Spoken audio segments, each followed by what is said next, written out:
Yep.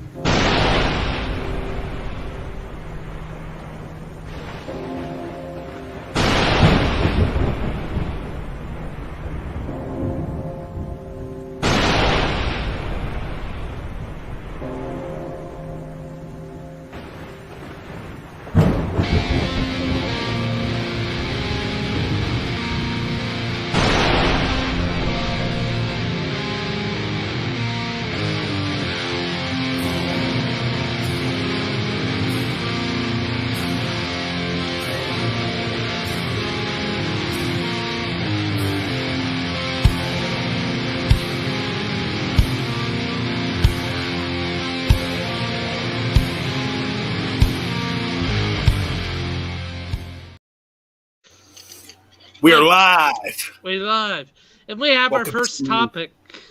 Welcome to the Metal Bastards Hangout, ladies and gentlemen. Welcome to the Metal Bastards Hangout, motherfuckers. Now, all of you motherfuckers, wish Metal Ben a merry happy birthday. A metal happy birthday, to be exact. It's a fucking metal birthday. It's in about fucking 28 minutes here. Yeah. We already got Karen in the chat. So I thought I would bring something up. Go ahead. Hey, Ben. So I'm here on Loudwire, and I found an article, 15 rock and metal bands who reinvented themselves.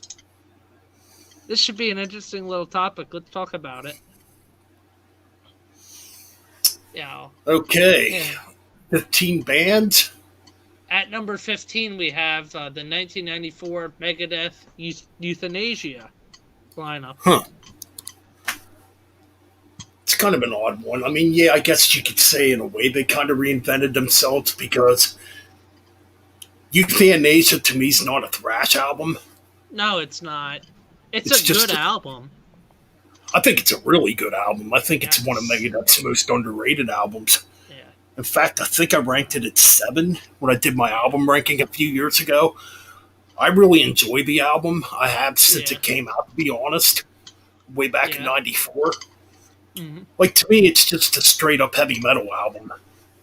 It is. And controversial people, it's better than the Black Album.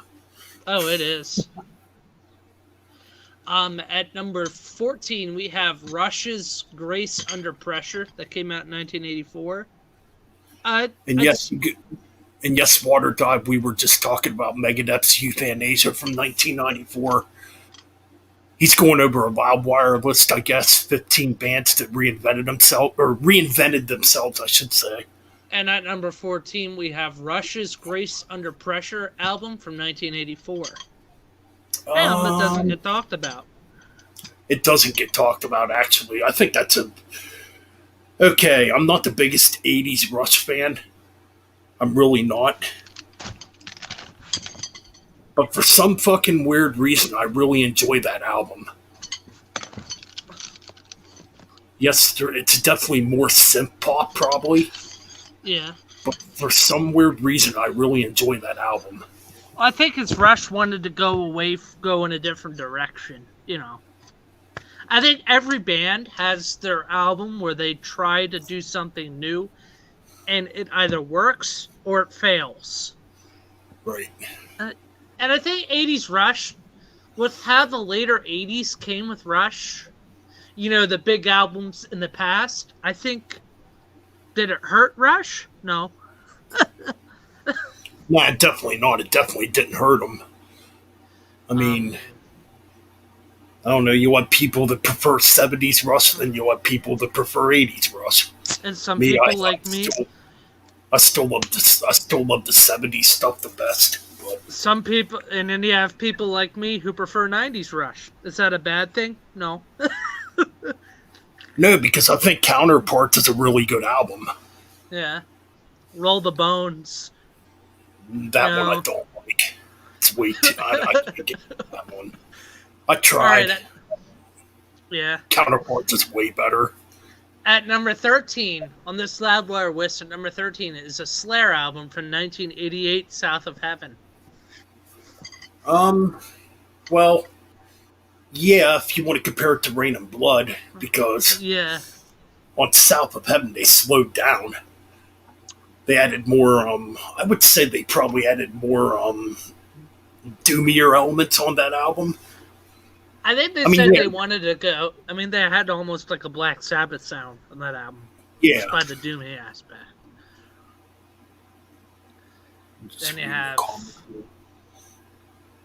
at number 12, they have Deep Purple's Burn, 1974. Okay, no. I would not put Burn. If they had to do a Deep Purple album, I would have to replace their sound that changed. Where would... I'm just trying to think. I don't know. To me, I would go with Come Taste the Band.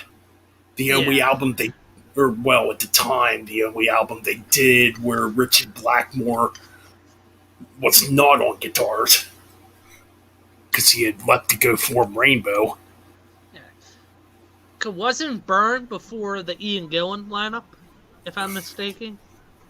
Or was it afterwards? Burn. Let's see, Burn would have been the first album with David Coverdale and Glenn Hughes. Mm-hmm. So, yeah. Okay, I kind of get it in a way because it's two different members. It's not Ian Gillan. Yeah. But, yeah.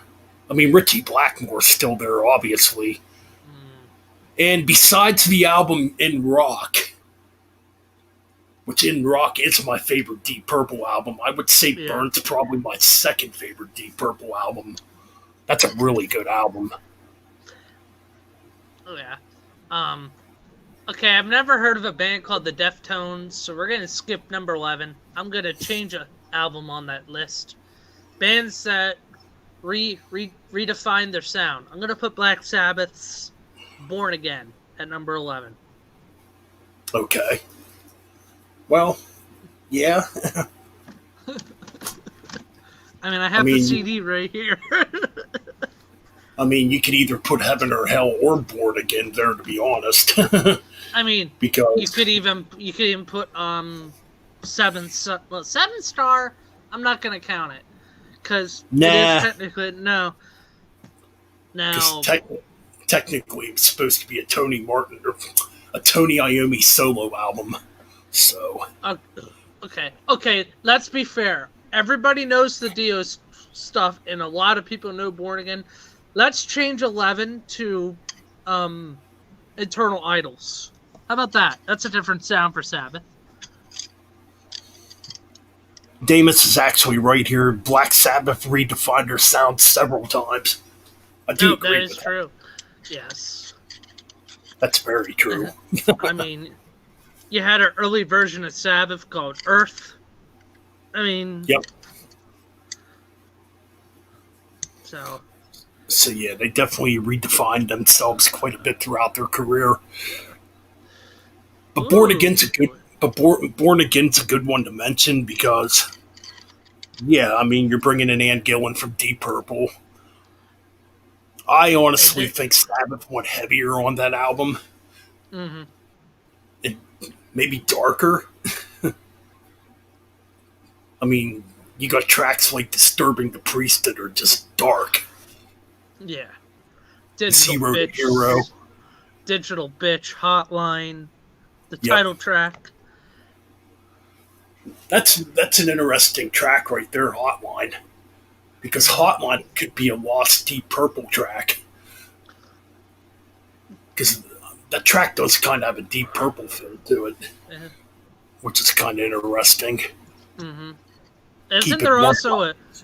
Wasn't there a bonus track that didn't make the album? If I'm mistaken. Oh yeah, there was. There was. I cannot think of what it's called right now. Mm. But there was a track left off of Born Again.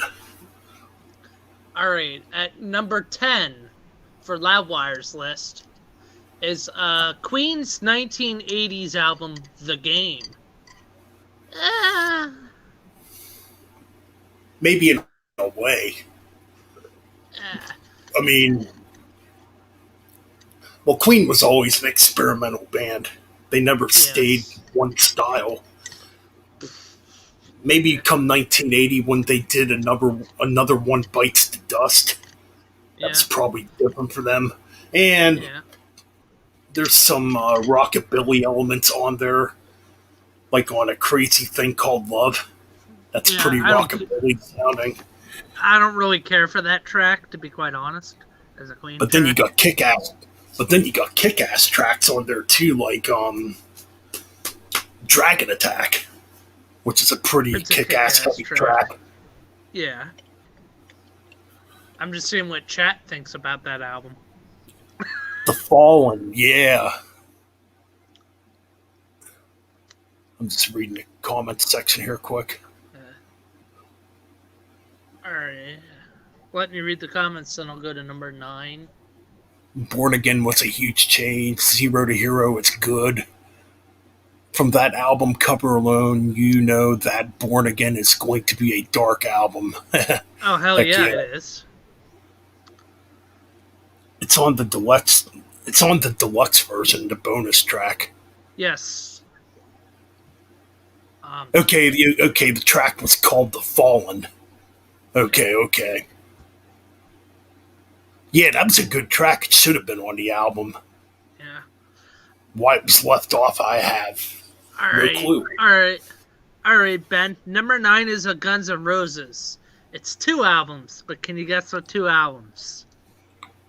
Probably Use Your Illusions 1 and 2, or maybe The Spaghetti Incident, I don't know. Ding, ding, ding, ding, ding. We have a winner. It is Use Your Illusions 1 and 2 as number 9. Well, 1991. I'm not the hugest Guns N' Roses fan, so... Yeah. Plus, I mean they technically they use the same damn album art cover for both albums. Here's the thing with Use Your Illusions 1 and 2. There's like select songs on them I do like, but it's full albums I'm not like huge into them. Yeah. Maybe, I mean, when I was younger I was, but as I got older I really just distanced myself from Guns N' Roses. Alright, we're getting into a little bit of metal now with these next 2 albums again. At number 8 we have Anthrax's Sound of White Noise, 1993. Well, I would agree. It's definitely a different sounding album from what they had done. Yeah. With like on Among the Living, Spreading the Disease, Persistence of Time, State of Euphoria. It's definitely different sounding. Yeah. Like to me, on Sound of White Noise, I think it has more of a kind of like an Alice in Chains type of vibe going on in some of the songs. I mean, it's still heavy. I mean, it's still a heavy album. Mm-hmm. But it sounds, I mean, it does sound completely different. Like when you compare it to the albums that came before it. I mean, vocally it sounds different. The guitars sound heavier, I think, on Sound of White Noise. Well, they're tuned down. That's what I should say. Yeah. They're tuned down, which makes it sound different. And I think they definitely have a grungier sound on Sound of White Noise. Mm-hmm. But it's a damn good one. What's going on, Speed King? Speed King, what's up? Also, guys, check out Speed King on Instagram. He has an awesome CD collection, by the way. Fucking right he does. I was just looking at his collection earlier this morning. He's always posted cool underground stuff. Yep. Oh, did we... Thanks to everybody that's wished me happy birthday so far.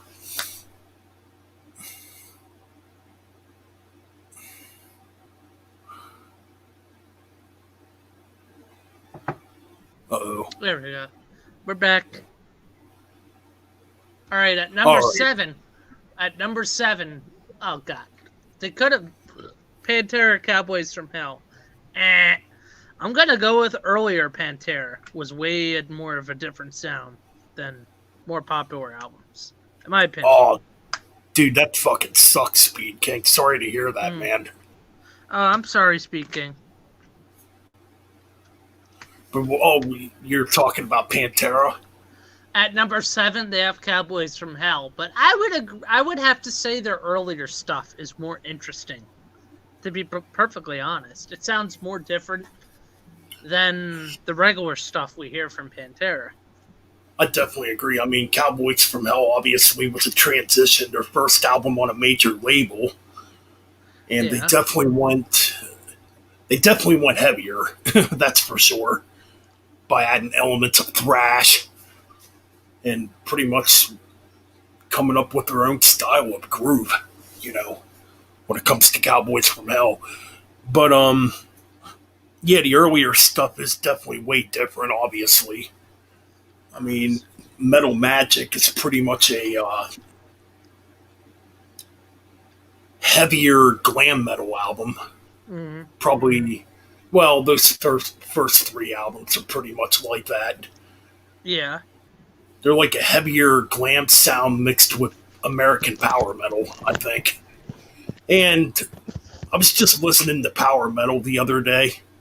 A lot of people yes, kind of throw that in there with the glam thing. Well, I kind of disagree. I think power metal has more of a Judas Priest type of sound to it. And you can hear the beginnings of what you would hear going into Cowboys from Hell, especially on tracks like Death Trap and Over and Out, where it gets a little thrashy in part. So, yeah.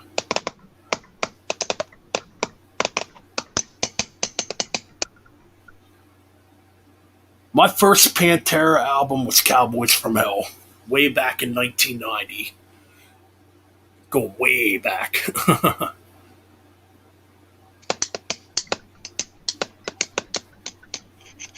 So yeah. that's pretty much all I got to say about Pantera. At number 6, we have Pink Floyd. Okay, they have Pink Floyd's Dark Side of the Moon. Um, uh, well, okay. I mean, okay, so the Sid Barrett on Piper Gates of Dawn. Between early Pink Floyd and that's tough. That's okay. That's an interesting one. I never thought about Dark Side of the Moon in that way because that's a good album. That's a good Pink Floyd album. But I mean, I'm gonna have to say early Pink Floyd is just way different than the David Gilmour lineup of Pink Floyd. definitely way different. It's more instrumental. Yeah. Not really. What's the word I'm looking for here? It's definitely a lot more psychedelic sounding, Yeah. especially on Piper at the Gates of Dawn and oh, a sauce full of secrets and oh, what's the other album I'm thinking of? Is it Umaguma. Umaguma? Umaguma's gonna Yeah. be. I'm telling you, Umaguma's still one of the strangest albums I think I've ever heard. Yeah. Like that's an album. If you listen to it in the dark, it'll literally freak you out. I'm serious, man. At number I've listened 5. to that album in years, but Yes. At number 5, we have Joe's Garage by Frank Zappa. Well, okay, Frank Zappa. He's an acquired taste of music. Frank Zappa's, it was out there. big time. But I can't really comment on much Frank Zappa due to the fact I've never actually sat down and listened to a full studio album by Frank Zappa. So Yeah. can't really say much there. I know he's always did some off the wall music. Yeah. At number 4, we have Aerosmith's Permanent Vacation, 1987. Yeah, that was definitely a transition. That's Aerosmith going Yeah. more commercial, bringing in outside songwriters. Definitely not, Yeah. definitely nothing like the albums that came before it. Yeah. Like me, when it comes to Aerosmith, I prefer the stuff from the 70s. Yeah. Even the couple albums that they did in the 80s before Permanent Vacation, like Dumb with Mirrors, I think the album "Rockin' a Hard Place" is pretty underrated, even though it doesn't have Brad Winford and Joe Perry on it. Yeah. But yeah. At number, what was that?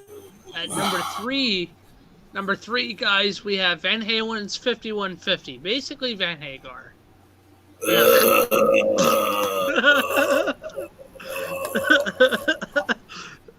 I do not like Sammy. I do not like the Sammy Hagar era. Well, recently, drummer Alex Van Halen said that Sammy Hagar basically dumbed down Eddie Van Halen on guitar. And apparently Alex Van Halen didn't like that. On all the albums he did with Hagar, apparently Alex said he fucked with Eddie's guitar sound. On all the albums. Excuse me, I believe it. What's going on, Necrotic Nick? What's up, Nick? Welcome to the chat. We're just going over our Loudwire list of 15 album bands that redefine their sound for better or for worse. Well, here's the thing with freaking Van Halen. Okay, like even before 5150, they were already delving into keyboards. 1984, prime example. Yeah. I mean, they were already experimenting and going in that direction on 1984. Yeah. Prior to 5150 coming out. Mm-hmm. Which, I mean, nowadays, my opinions on 1984 are different compared to when I was a kid. Because, it's not the worst David Lee Roth album. It's still better than the Sammy Hagar shit, let's put it that way. Exactly. But no, the worst Van Halen album, well, with David Lee Roth, in my opinion, is definitely Diver Down. Yeah. At number 2, Ben, we have the X Factor by Iron Maiden. Okay, they're going Bass Bailey route. Yeah, that's definitely a transition. It definitely put Iron Maiden in dark times in the 90s. Yeah, it's not a terrible album by any means necessary. It's a listenable album. It's just, I think that's the album where songs started to progress, where Steve Harris kind of made the songs started to go acoustic, more driven. You know, the intros. Yeah. So. Yeah, that's probably the album. Well, let's see, the X Factor. It's probably the darkest Iron Maiden album. I mean, I was just listening to that album today. Man on the Edge is still probably my favorite song on that album. That's still a killer song. You know. That is a good song. I do like Man on the Edge. Yeah. I mean, at the time, too, Steve Harris was going through a divorce. Why the album turned out so dark. Mm-hmm. I like the album. I like the album. Pop in and join us, you can. Yeah, you like the album? Yeah. Like I'm saying, I do like the album. There's like a couple tracks on it I don't really care for. Mm-hmm. But, yeah. I always thought the production was weird on the X Factor too, because those melodic intros are very quiet. They're not very loudly produced. Yeah, a thought popped in my head: is it better than the last 2 previous Maiden albums, meaning Fear of the Dark and No Prayer for the Dying? That's kind of debatable. Okay. I don't know, Fear man. of the Dark. That's a really good question. Fear of the Dark has it's a good album, but it has its clunkers. Yeah, I was gonna say there's a couple songs on Fear of the Dark I do not like. Nah. Same as No Prayer for the Dying. Actually, I think No Prayer for the Dying's the better album. Yeah. Mother Russia is a great track off of that album. That's a beautiful song. Yeah. That is a cool track. We went off topic. Our number 1 on the Loudwire list is the Black Album by Metallica. Okay. Obviously. Obviously, yeah. That's definitely a huge transition that's been talked about a million times. For me, I would have liked the Black Album to not be so in the media. I would have liked the Black Album to be sort of similar to the sound of the previous album, Injustice. You know, Oh, yeah. I wish they would have kept some of the kept it thrash on the Black Album. kept it thrash, but I think Black Album doesn't have a lot of heavier hitting songs than the previous albums. This It doesn't. don't. It doesn't. You can tell. You can tell it's going in a commercial direction. Yes. Yeah. But anyways, so I guess I that's mean, live. Can't talk. Loudwire, Loudwire's list. which I think the list was had some. Uh, I mean, a lot of the list is pretty obvious. yeah. Sujitsu. No, I don't want to talk about Sujitsu Eh, anymore. no. No, Oh Ben. it's not a good album. Oh Ben, if you want to. Oh Nick, if you want to join Ben's birthday stream, by all means join. I agree. It does seem like it's pretty basic. I don't even really watch Livewire, to be honest, or No, I don't. Loudwire Live. I don't. Sometimes I just look for news stuff, and sometimes I laugh at their news articles, and sometimes they're decent, not the What's greatest. up? What's up? Just joshing, and thanks a lot, man. Yeah, All right, I'll shoot you a link here. yeah. Oh yeah. Um. Book of Souls is a better album. Yeah. Definitely better than Senjutsu. I will. Oh hell, I'll even say. This hurts me to say. X Factor is better than Senjutsu. Hell on Earth is a good song on Senjutsu. Mm-hmm. I will say that, but Death of the Celts and Hell on Earth, I think, are the best songs on the whole album. yep, I would agree. It, despite I hear people bitching and complaining that they don't like Death of the Celts because it's too long, but you bitch about every other Maiden song that's too long. The Death of the Celts. Some of them are bitching because it sounds a lot like the Klansman too. Yeah, I think it's. I said it's the Klansman Part 2. Just I mean, better. it does sound like it. Yeah. Yeah. Oh yeah, send a Nick a link. Oh, good lord. Ozzy's now doing the whole NFT bullshit now. Ozzy jumped on the whole NFT craze bullshit now. What's that? I must be Cryptocurrency. Oh, that's stupid shit. Sharon got. I'm reading an article that Sharon got Ozzy to do a business deal with like cryptocurrency bullshit to help him get sales for his supposedly new studio album that's coming out. Man, I still have. That sucks. I still have not listened to the new Dream Theater yet. No. Money's been fucking tight lately, and I haven't been able to buy any new CDs here in the last couple weeks, so kind of sucked. But that'll change soon. Yeah. Have you heard anything from Megadeth or Overkill recently, Ben? I haven't really heard anything. No. I did hear the new Megadeth could be out by April, which I'm hoping. That's something. As far as new Overkill goes, oh jeez, I haven't really heard anything.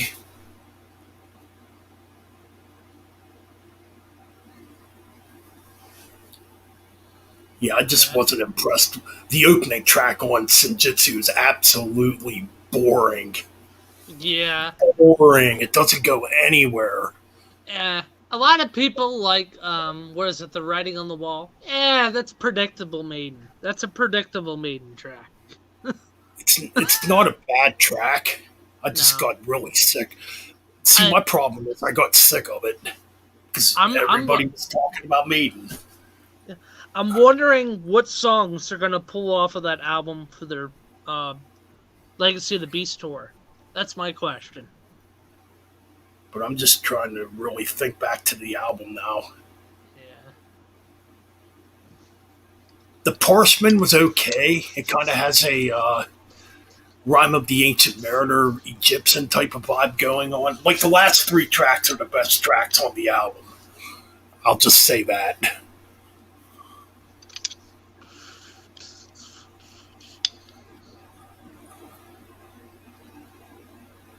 Yeah, I'm definitely ready for the new Megadeth. I'm ready for the new Overkill. What else is coming out in 2022? Have you heard of the Kicks guitarist Ronnie Eukins is working on his rehabilitation apparently? Oh, okay. I haven't heard that. Okay. No. Well, that's good. Oh, that's right. John Lawton passed away. He singer. Yeah. Another thing in the news. Yeah, he passed away back in June.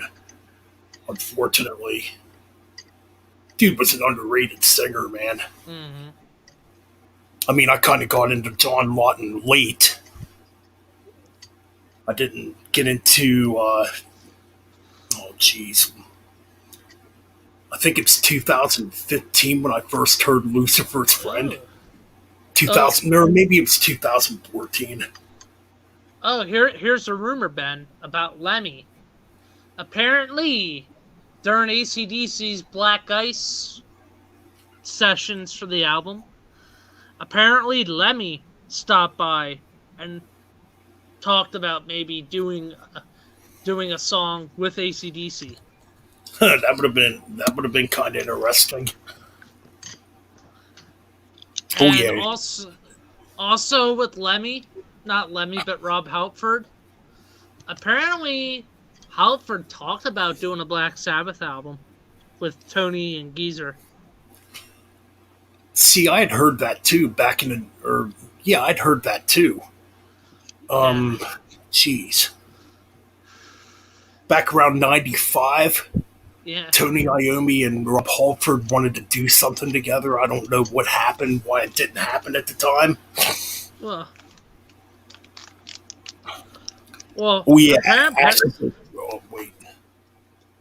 Huh? Oh, I'm just reading the comment section. Yeah, I think Nick said he would join in. Ashes of Aries, Hammerfall, Saxon, and oh yeah, those are all definitely going to be good. You know, it'd be cool if a Saxon did a reunion and they have Bruce Dickinson come in and do some songs live with them.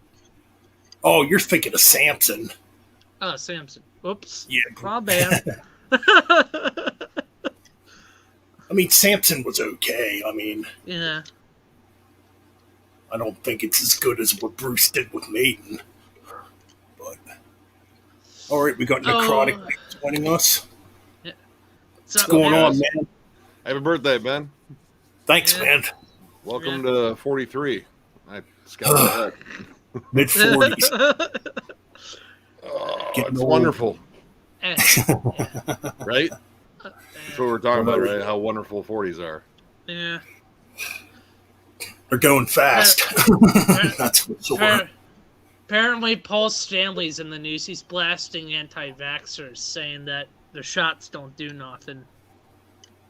Wait, hold on. He's blasting anti-vaxxers? That sounds like he's blasting vaxxers if he says the shots don't do nothing. Paul Stanley, it's Paul Stanley's now getting stupid, apparently. I got vaxxed. Nothing happened I got vaxxed. And nothing happened to me. Well, I know too many people that got fucking sick. And yeah. Too many people that lost loved ones, so I'm not chancing it. Yeah. Plus, I do a lot of shit for my mom, so I got to be healthy. Heck yeah. Oh, God. I'm just looking at the news. Former Europe guitarist Key Marcello blast assholes Poison for ripping off his song. I don't know what this song is talking about. Oh, I read a bit of that article, and I was like, man, no one cares. No one cares. I didn't even read the article. I mean, half the time, like I don't. In terms of like the metal media news outlets, I really don't bother with Loudwire very much because again, it's just very basic. Yeah. Like, It is. They were covering something about like a saliva reunion or something like that. I was like, dude, who the fuck cares about saliva? Yeah, Exactly. Yeah. You know, metal injection is usually pretty good. Metal sucks is usually pretty good. Metal sucks. I have metal Lamb injection goats, on right now. You know, hit or miss, but they do cover a lot of hardcore stuff, so I get a little bit more of the hardcore stuff there. But yeah, 7,000. Yeah, 7,000. I'm on metal injection right now. 7,000 tons of metal crews will return in 2023. Dude, I've been toying with the idea of doing that one. A fucking cruise ship with metal bands. That would be cool. Like fun. Oh man, that would be awesome. The only thing is that if you bring your money, don't. If there's like a casino down there, don't spend all your money. Oh no, I'm going for merch. I'm going for legendary amounts of merch. Yeah. And hell, most of the bands, like once they're done, that's their vacation. Like I watched a whole thing with Aborted. They did an interview at 70,000 tons of metal, and Svenko was like, you know, like literally we play our set and then we're out hanging out and we're just doing fun vacation shit and hanging out with fans. Like that's it. Like it's our vacation. Plus, since we're an international band, we don't get to see each other a lot. So unlike bands that are in close proximity and always practicing, you know, we generally don't get sick of each other. Yeah. We're usually really happy to fucking reunite, and reuniting on a cruise boat. Yeah.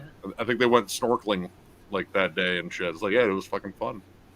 I'd totally do it. Go on a cruise boat. Hopefully COVID does not fucking cancel Maryland Death Fest. I mean, I have an idea. You know, I think after this Omicron spike gets through, which we're gonna have another spike. You know, everyone traveled for the holidays. Yes. But I don't know, honestly, man. That shit I fucking had, man. That was some fucking nasty shit.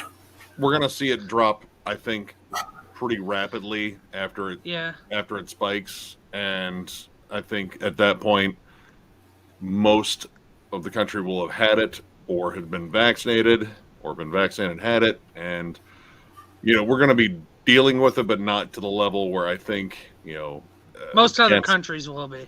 Yeah. Yeah. Well, I mean, most of the countries, they're dealing with it in their own way too. Like I know a couple of my buddies in Italy, dudes from Everlasting Speed Records, they've had to cancel some shows just because outbreak. I know a couple of our Canadian friends said, yeah, they're going through some shutdowns again.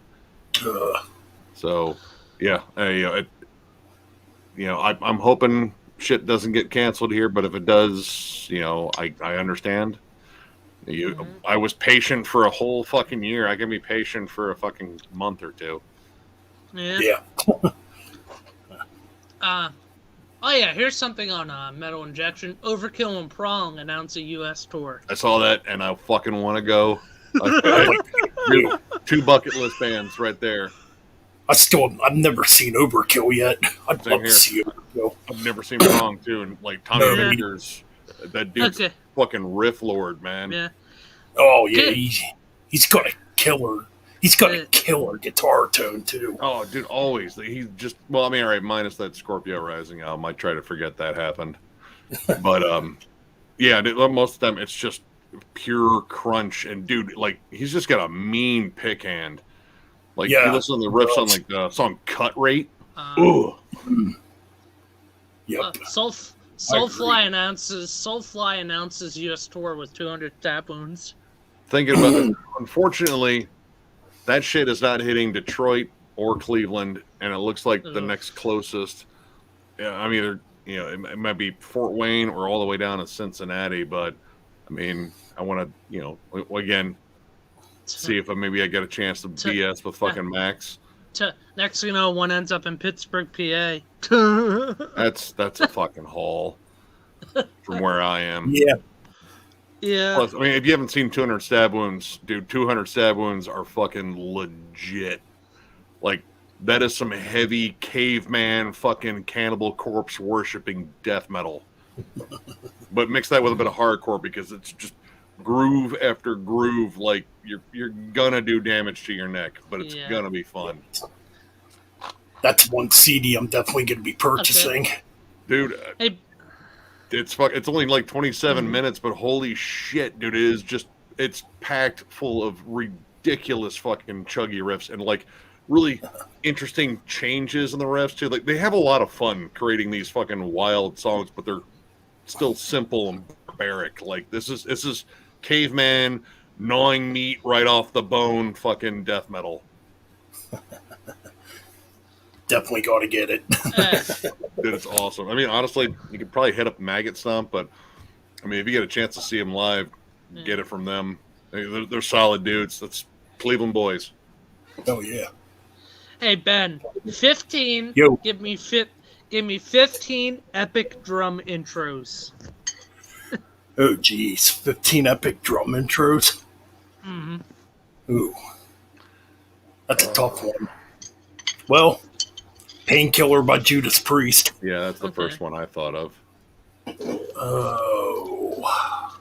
The drum intro to Over the Mountain by Ozzy. That's a good one. I was gonna say, oh fuck, no, I can't think of it, dude. Skin of My Teeth. I was just thinking that too. Skin of My Teeth. That's a good one. I'm thinking of that one song off of Rust in Peace, right? Has that drum intro. Oh, Rust in Peace Polaris. That's a good one. Yep. That's the one you're thinking of. No, off of the Rust in Peace Megadeth album. You know the song I'm talking about? Right after the drum intro? Yeah. Yeah, Rust in Peace Polaris. Yep, that's the song. Motor Breath by Metallica. That's a pretty cool drum intro. Oh, yeah. I was going to say, dude, Overkill. Oh, yeah. Yes. Yeah, it's the classic filthy Phil fucking D-beat stomp. Yep. Yeah, dude, Davidian, Machine Head. Mm-hmm. Just Josh had one right there. That is a damn good one. Bam, boom, boom. And then that's a good one, Josh. I mean, I'm Dream Theater. You can't knock out Dream Theater. I mean, anything Portnoy does. Yeah. Right. I mean, the self-titled Slipknot album, that drum intro. Ugh. Dude, yeah, on Sick? Yeah, dude. Yes.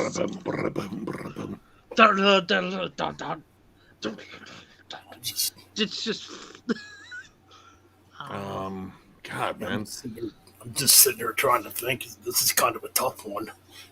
I mean, it's not really a metal song. Oh fuck! What's that? Hold on, I gotta look it up. God damn it! It's actually a Deftones song, but the rhythm always gets stuck in my head. Where are you? I mean, it's a short drum intro, but a whole lot of Rosie by AC/DC. RX Queen. RX Queen, that song by Deftones and White Pony. It has this weird off-time rhythm, but it's always stuck in my head as soon as I think of it. That's true, yeah. That is a different one. Yeah. I mean, it kind of goes in like full-on David Lynch territory after that, but... Call me a basic bitch drummer, but I love the drum intro on Another One Bites the Dust, where it just goes with that bass line. Dude, it's a fucking great song. I used to fucking roller skate to that song when roller rinks were a thing. What about...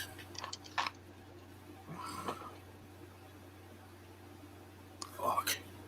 Massacre by Bathory. Not a bad one. That's a good one. God damn. Man. Drum intros. Like just drums. No guitars or nothing. Oh, no, they count. Drum intros can have guitars in them. Okay. Well, I think it's got to be kind of focused on the drums, though, right? Yes. To a certain degree, but it can have the drums leading into the song with the intro still playing. Well, then I just want to say the opening fucking drums to Hell Awaits. I mean, that rhythm. Yeah. But I mean, it's also carried by that awesome fucking riff too. Right. Hey Ben, do you want to see if you can send Ryan a link again? Maybe he can try again. I mean, I can try. Let's see. God, man. Fuck. I'm just gonna look up. I'm just gonna look him up. I'll try to send them a link again. Let's see. That's a good drum intro by Rush.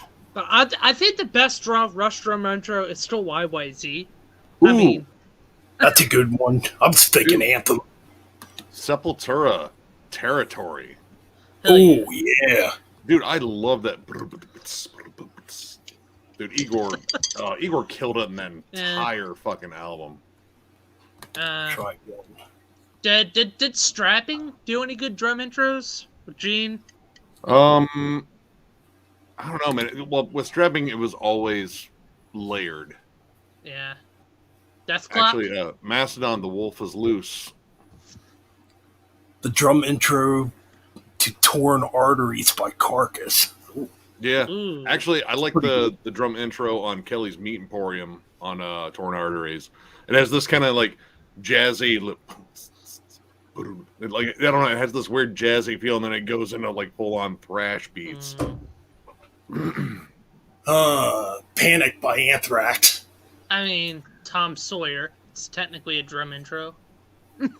Well, I mean, you still got. Well, I don't know. It's like mostly synths there. Yeah, I mean, well, it's Neil rules. Yeah, dude, Hot for Teacher. Fuck yes. No, yeah, that's the most iconic drum intro of all time. Kiss. What's a good Kiss drum intro? Fuck. Oh, let's see. Strutter. That's a drum intro. Yeah, kind of.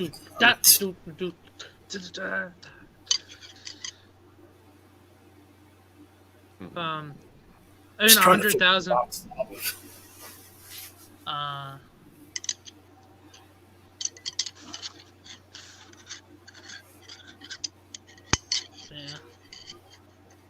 I'm thinking of a Pantera intro, but I don't think Vinnie Paul did a sick drum intro. Pleasure to Kill by Creator. Yeah. Yeah, well, it's that fucking super fast turnover. Scavenger of Human Sorrow by Death. There's some damn good drumming on that album. Richard Christie, I like him, but man, sometimes, like I said, that drum performance, there's parts I really love, and then there's parts I really don't like because it just sounds like he's trying to hit every single thing on his kit. People are going to say Raining Blood. People are going to say Raining Blood. I'm going with a different Slayer song. Criminally That's Insane. Oh, yeah.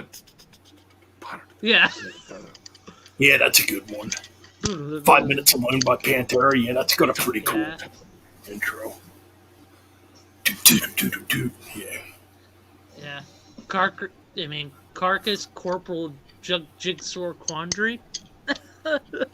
Yeah. Yeah, that's a good one, song. too. When Eagles Stare by Iron Maiden. Yeah, that's got a really that's good a great drum intro. It's probably one of Nico's best drum performances. That was his first one. Yep. Okay, you can't forget Tool. What is it? Ticks and Leeches. Yeah. No, I mean, anything. Dude, Danny Carey is, despite his recent arrest. I'm going to say this. Danny Carey is the California version of Neil Peart. Sounds kind of weird saying it, but... No, it's same school of thought. Like, I mean, he's a 100% prog kind of jazz fusion drummer. Yeah. And he's wildly creative. Yeah. He's a human metronome. Yeah. I would agree. The Wolf is Loose by Mastodon. Yep, that's a great dude. Bron Daler, another guy that is he's like the Buddy Rich of metal drummers because of all those weird jazzy fills. Yeah. And I'm kind of glad he's slowed down a little bit in like the recent albums because like you go back to like Remission, it is kind of one long fucking drum fill, but it's really fucking good. Yeah. Like I still marvel at that album. Yeah. Anthrax. Indians. First. Yeah. The first album I ever heard with him on drums was Today's Today in the Eyes of God way back. This would have been before Mastodon. Yep. Dude, he's a fucking freak. I couldn't believe the drumming on that album too when I first heard it way back. See if anybody. I think it's around 2000 when I first heard that album. When did that one come out? I have that one. Hey Ben, anybody in chat giving out drum intros? Another Life. Another Life is a really good one. That's a good one. I do like that. Bulldozer being the lone good track on Supercharger. Okay, cliche, but the cowbell, that's gonna sound cliche. The cowbell intro, and we're not gonna take it by Twisted Sister. I mean, that's iconic. No, it's a fun beat. I love that song. I do. I grew up with that song. That's one of my early MTV memories. Pretty much same here. Here's fun. Name a band that could do a heavy hardcore metal version of "We're Not Gonna Take It." That would just sound evil. But I don't know if you've ever heard. Dimmenborger did a pretty awesome cover of Burn in Hell. That's a good one. Great cover. Yeah, Pierce from Within technically does have, a quick little drum intro. I wish it was Mike Smith doing it, but that's Rob Bowen that was on drums on that album. But still, awesome. I mean, that's my favorite fucking Suffocation album. I mean, Mickey D on drums, the Overkill intro for Motorhead. That's Filthy Phil. Phil. Oh yeah, Phil Taylor. My bad. We're an American band. Well, that's pretty iconic with the cowbell and stuff. We're Eagles Dare. That's obvious. Led Zeppelin, Rock and Roll. Just John Bonham doing the thing on the hi-hat and the snare going into the song. Right, technically it's a drum machine because it's Ministry, but the intro to Burning Inside, just having that beat come in. Yeah. That's a cool beat, yeah. Stargazer by Rainbow, Cozy Powell on drums. That's a beautiful drum intro. That's honestly one of my favorite fucking Rainbow songs. Same here. It might actually be my favorite. Between that and Gates of Babylon. Oh, dude, that song fucking rips. Oh, I'll say that I like the song "LA Connection" off of that album. That's an underrated gem song. It's kind of poppy, but Kill the King. Kill the King's great. A White and the Black. Dude, yeah, Exciter. I love that. Yeah, again, straightforward D beat, but it's just pumps you up. It does what it should. It excites you. I don't know how I forgot that one. Well, I mean, we said Painkiller. Painkiller's that's the drum intro that really stands out with Judas Priest. That's true, but Exciter is a good one. Yeah. Honor Thy Father by Dream Theater. That's just like Portnoy, just being Portnoy. I mean, Portnoy's. Yeah. It's Portnoy. Yeah. Well, Clive Burr to me was a better drummer than Nico McBrain. I know that might be controversial to some people. I have respect for Nico just doing the single foot thing, which is fucking incredible. But that's true. I liked Clive's intensity. Right. Like he's just much more aggressive, or he was a much more aggressive drummer when he was there. Yeah, I was going to say, I think he did a lot more on drums compared to what Nico did. Okay. Keith Moon's drum intro on Who's Calling Who? What is it? Who's Fooling Who? My bad. I mean, Keith Moon's an awesome drummer. Oh, yeah. Man, that dude really needed to get his life together. Did you hear the story? Did you hear the Joe Walsh story where he talked about Keith Moon before a gig? Keith Moon would take horse tranquilizers before he would start a show. I watched it was a documentary about Graham Chapman from Monty Python, and one of Graham Chapman's best friends was Keith Moon, and he even went into all the crazy shit just hanging out with him. It was like, yeah, you just didn't know what you were gonna get into with him. Yes. I think in one of the interviews, one of the guys said, Keith Moon just said, "You're all right, mate. You're all right." And I guess he became his friend. I guess some one dude thought, "Am I gonna get in trouble?" Dude, he did a lot of just crazy shit, like dressing up in drag and getting fucking hammered. I guess once as a prank, he dressed up like Hitler and smashed someone in the face with a pie.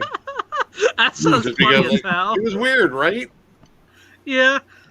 I mean, that just sounds like funny as hell. Weird as hell. Funny as hell. No, he was just kind of odd. Like he did his own thing. Not as odd as Marilyn Manson. I mean, nobody was odd as him. Yeah, dude, the drum intro and Genghis Khan. I mean, yeah, fucking Killers. Killers is such a great album. Yeah. Oh yeah. What am I gonna say? King Diamond's Welcome Home. I'm not a King Diamond fan. I still get shit for that. I mean, I get it.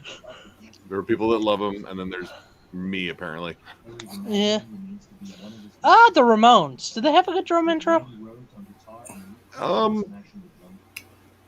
No, probably not. Blitzkrieg Bob kind of does. Yeah. I mean, I like the Ramones. I like what they did, but when it came down to punk, I wanted the noisier, more aggressive stuff. Oh yeah. Like Black Flag, Dead Kennedys, Bad Brains, Minor Threat, Circle Jerks. Circle Jerks were fucking great too. There was a lot. Crumbsuckers. Yeah. Early suicidal tendencies.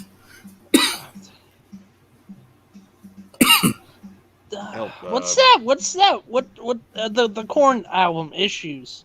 That first track, there's like a weird bagpipe thing going on. The drums are doing something. I don't know. I usually skip the intros. I don't like intros like on any album. I'm just like unless it's a song, then fuck off. Yeah. Faith No More. I wonder if they had any drum intros. I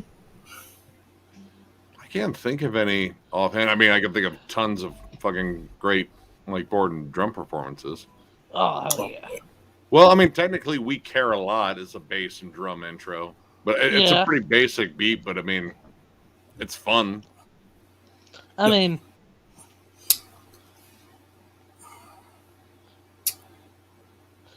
you can count Highway to Hell as a drum intro. Let There Be Rock. I mean, Walk This Way by Aerosmith. Yeah.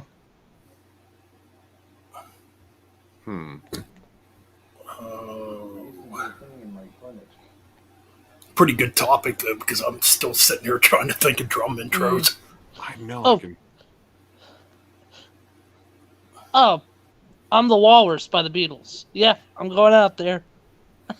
Well, this one's a little bit more of a deep cut. The Faceless off their first album, the song An Autopsy. It's the opening track. Yeah. It just has this cool blast beat and then with this really sweet turnover. Unfortunately, that band is just mired in fucking lineup changes, so that I think that drummer was only on one album.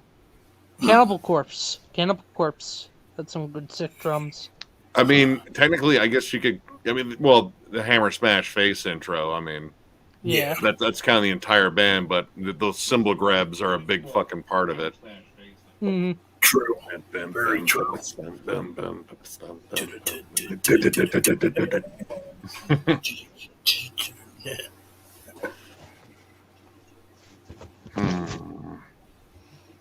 Whew. Drum intros.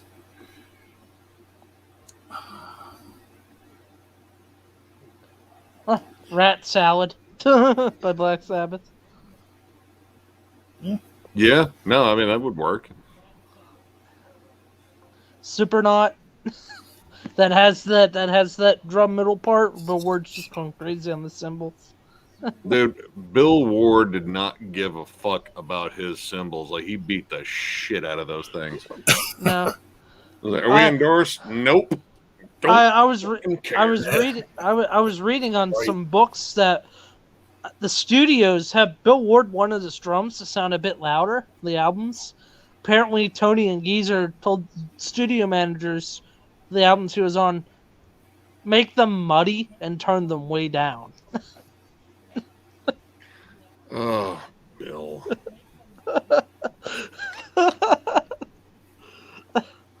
I mean, yeah, if you go back and listen to Volume 4, that is a pretty muddy album.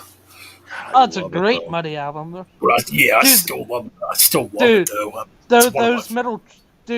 Those triplets on Under the Sun, where it does that 2 breaks of triplets from Billboard, just goes at it twice on them. Yeah. It's one of the doomiest intros. That opening riff to Under the Sun was like, fuck yes. I mean, Wheels of Confusion's just as doomy of a track. I like the back half, the straightener. Like, I don't know, there's something about that. And it's just so goddamn catchy. Imagine the straightener leading into Under the Sun. That's pretty polarizing. I mean, shit, you might as well just throw on Laguna Sunrise right before that. Right. They hear the mood's nice and quiet. That's a better instrumental than the one off of Paranoid. Yeah. Well, Rat Salad the only instrumental on there. No, I'm not. I mean, I'm talking not without the drums. Oh. I mean,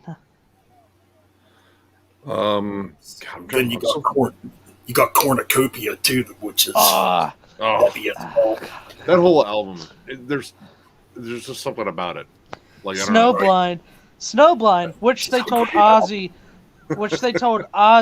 not to say cocaine in the album, but you could hear he wanted to say it. Was that? Yeah, it was a ghost that whispered cocaine. It wasn't me. I didn't do it.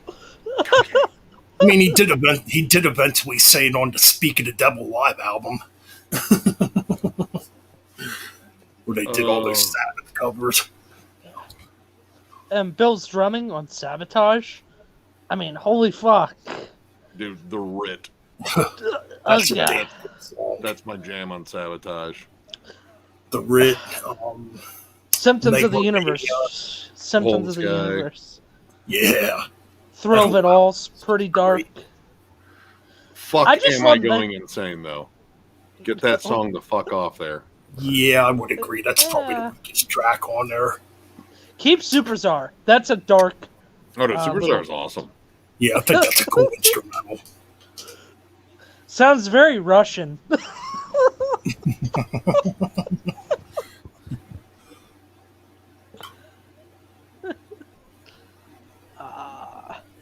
There's some good drumming on Technical Ecstasy. It's not their worst. It's close. It's alright. It's okay. Bill Ward can sing pretty good. Yeah, on a Beatles B-side. That's what that song sounds like. I'm all right. Like, it's good. Pretty black. Pretty Black Sabbath. No, it's like more like Gray Sabbath. I was like, stop feeling all right. Isn't that what they are? Isn't that what Black Sabbath is now? Gray Sabbath? Why did... I still don't understand why they did the special edition for that just came out. Like, I get it, maybe it was the anniversary. Where's the Master of Reality one? That's the one I want. Yeah, that's a good question. They did Volume 4. I know. Did they do Technical Ecstasy yet?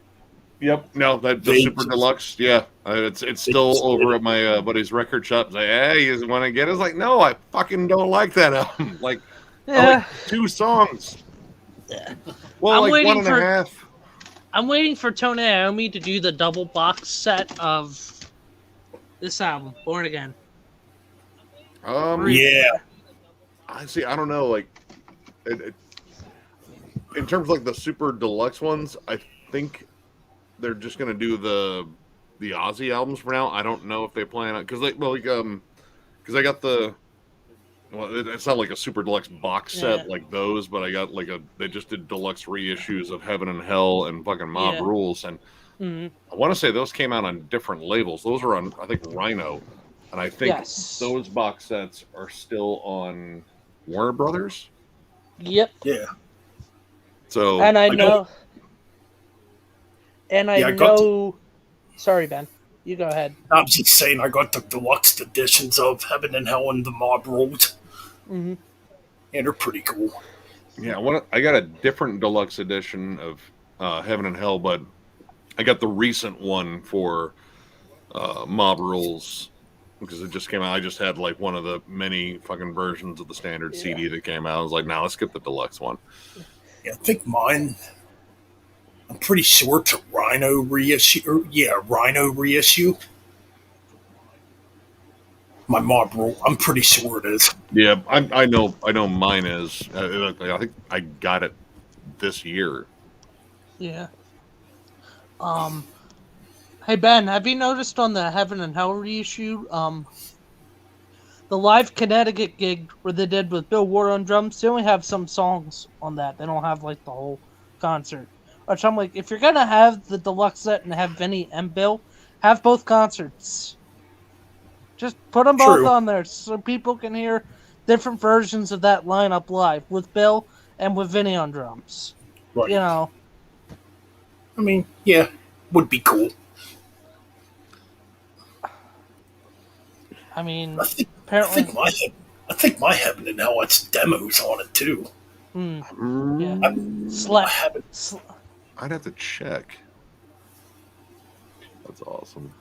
Sorry, King of the Mount. We got to thank you from a band for well, I put them on the year-end list. The band The Amenta. Those guys are like fans of us. It's pretty damn cool. Oh, that's cool. That's awesome. Dude, yeah, I mean, they wrote a fucking killer album, but they like our shit regardless. Like, yeah, we're fucking thoroughly entertained by you guys. Like, well, I mean, we are kind of stupid. So I mean, Headless Cross has a good drum intro by Cozy Powell. You know, they got I've heard that they're trying to work out some deal to reissue those albums, the ones that are remaster them. Yeah. Well, I mean, not even like remastering them. I think mostly just reissuing them since they've been out of print forever. Right. God, what the hell's the label they were on? I think they were on what was it? IRS. Yeah, IRS. I see. I only have Tier. That's the only one I have too. Is Tier. Yeah, I was lucky to find that used in a store, but I mean, I honestly, I just want Headless Cross. Like that's the big one out of that batch because I think that album is really good. Oh, especially for Devil and Daughter and When Death Called. Dude, that is a fucking great jam. And with Brian May, you know, as a guest guitarist and. Hell yeah. That's one of fucking Tony Iommi's best buds. Yeah. Yep. Okay, Nick, I have an album ranking for you. Album versus album. Yeah, I could send you. Sorry. Yeah, I could send you a link if you want to join, Josh. Oh, sure. Go ahead. Anyway, Kiss's self-titled versus the Lick It Up album. I'm not a big Kiss fan. Can I just say no? Okay. So I mean, like as far as like Kiss, like all right, I will give them Destroyer. Like I do like that album. But it's one of those bands where you strip away the image and the showboating. Yeah. You're kind of left with a pretty run-of-the-mill band. Okay. Here's a more fair album versus album. Black Sabbath Sabotage versus Rust in Peace. Oh, I mean, I gotta go Rust in Peace, man. That's like a top tier thrash album. I love Sabotage. Sabotage is a fucking great album. Yeah. Still Rust in Peace. It's Rust in Peace. I mean, I'll be back. I gotta go. I gotta Rust. I think one of my friends is watching the stream. He's sending me a text. He said Euthanasia versus he's saying Euthanasia, but versus Nick's album of choice. Oh wait. Euthanasia. Well, no, I shouldn't be picking. If I'm the one that's picking, between the two. Oh, for you? He told me. My buddy Scott's watching. He told me to say Euthanasia. He's asking you to pick an album to go against Euthanasia. Of your choosing. Of my choosing? I'm trying to think of something similar. I mean, I'm at Euthanasia versus Countdown. There you go. I mean, it's Countdown for me. I'm going Euthanasia. Oh, dude. Countdown Has Ashes in Your Mouth. By that alone, it wins. Yeah. Dude, the Marty Yeah. solos are fucking great on that album. Yeah. Yeah. Anyway, what new pickups have you recently got? I got a whole bunch of stuff. I've been jamming all sorts of crazy stuff. Have not been able to put down 200 stab wounds. That has No. been, a favorite of mine to jam, especially if I want something just brutally aggressive. Trying to think. Still listening to Genghis Tron. That's kind of my break from the metal stuff. Yeah. God, I've been going over a lot of the stuff that was on my year-end list, but there's some other pickups, and I'm, hopefully going to record a collection update tomorrow, and then maybe something else, and have those ready for the new year. And eventually, we're going to get together and do Entombed AD, and then after that, we're all going to pick individual bands we want to do. And I'm reasonably sure that Shred is going to take Carcass, which I'm looking forward to that.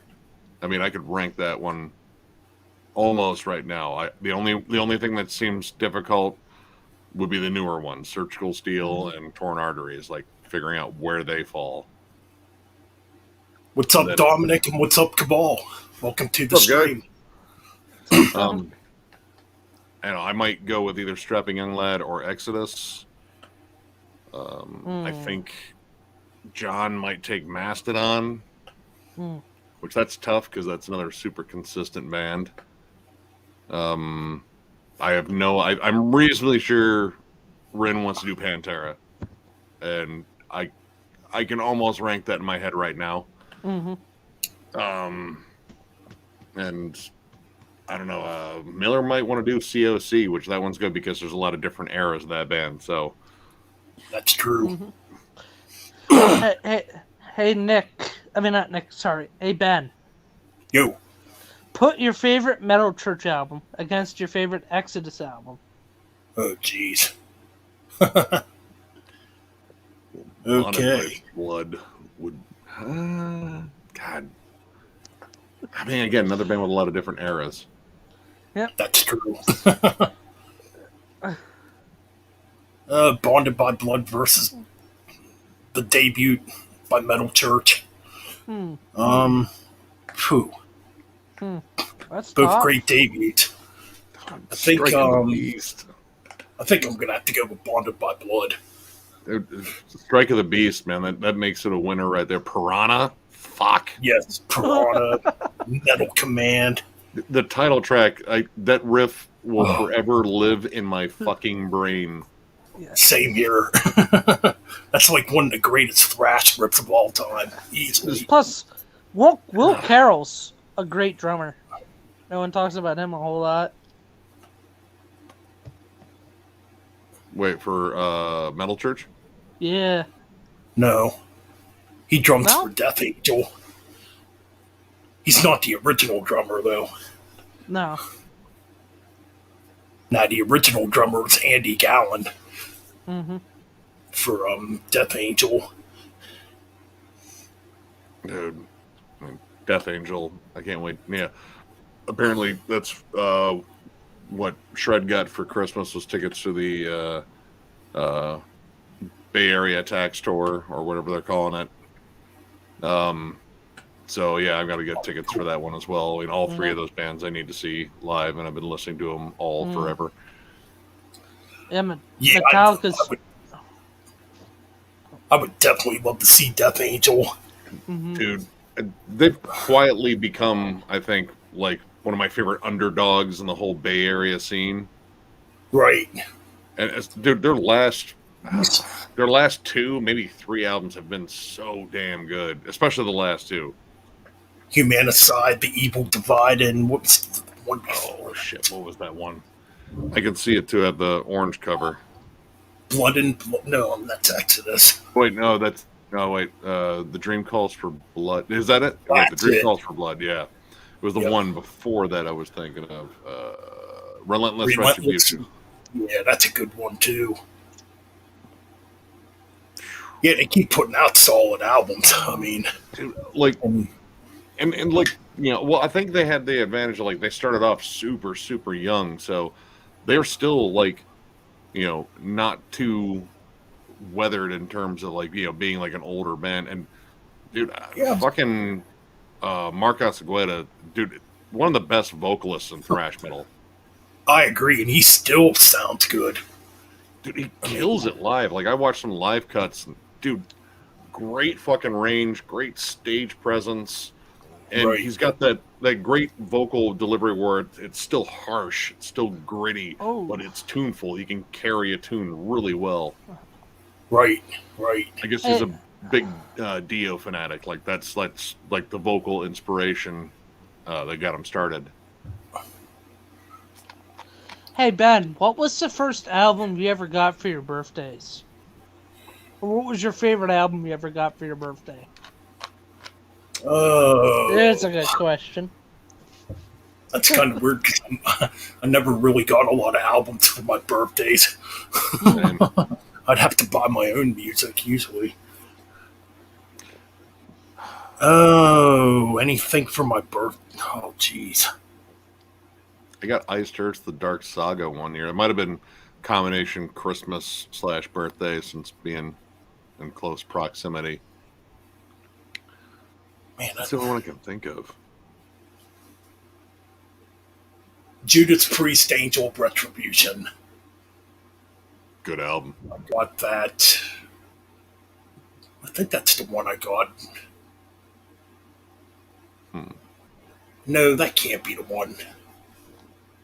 That was what, 2004 or 5? 2005.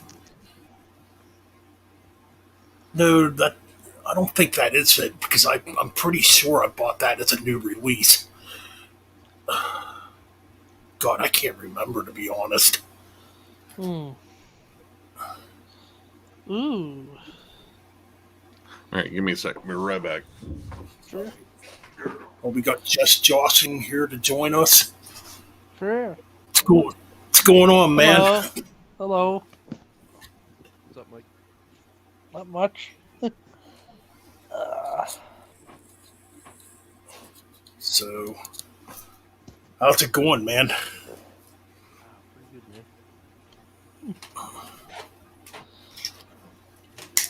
man. I was gonna say, oh yeah, Ben, have you checked out the the Geezer Butler solo albums by any chance? Black Science, Plastic Planet, Omworth, at all? I know I listened to him a long time ago. Yeah. Just been a while. Mm. But, so. Just thinking here. Mm-hmm. Ah. So have you been working on any new music, Josh? Yeah, I'm actually re-recording Dark Thoughts for Friday Mm. Oh, cool, man, cool. from One with the Darkness. It's almost done. Just took a little break from it here because I've been working on it all day. Oh, nice, nice. Definitely look forward to hearing that. Yeah, I hope to get the whole thing out May 13th, hopefully. Me. Oh, cool, cool. Definitely looking Yeah. forward to Yeah, definitely looking forward. So, Hey Ben, how's your new Holocaust album coming along?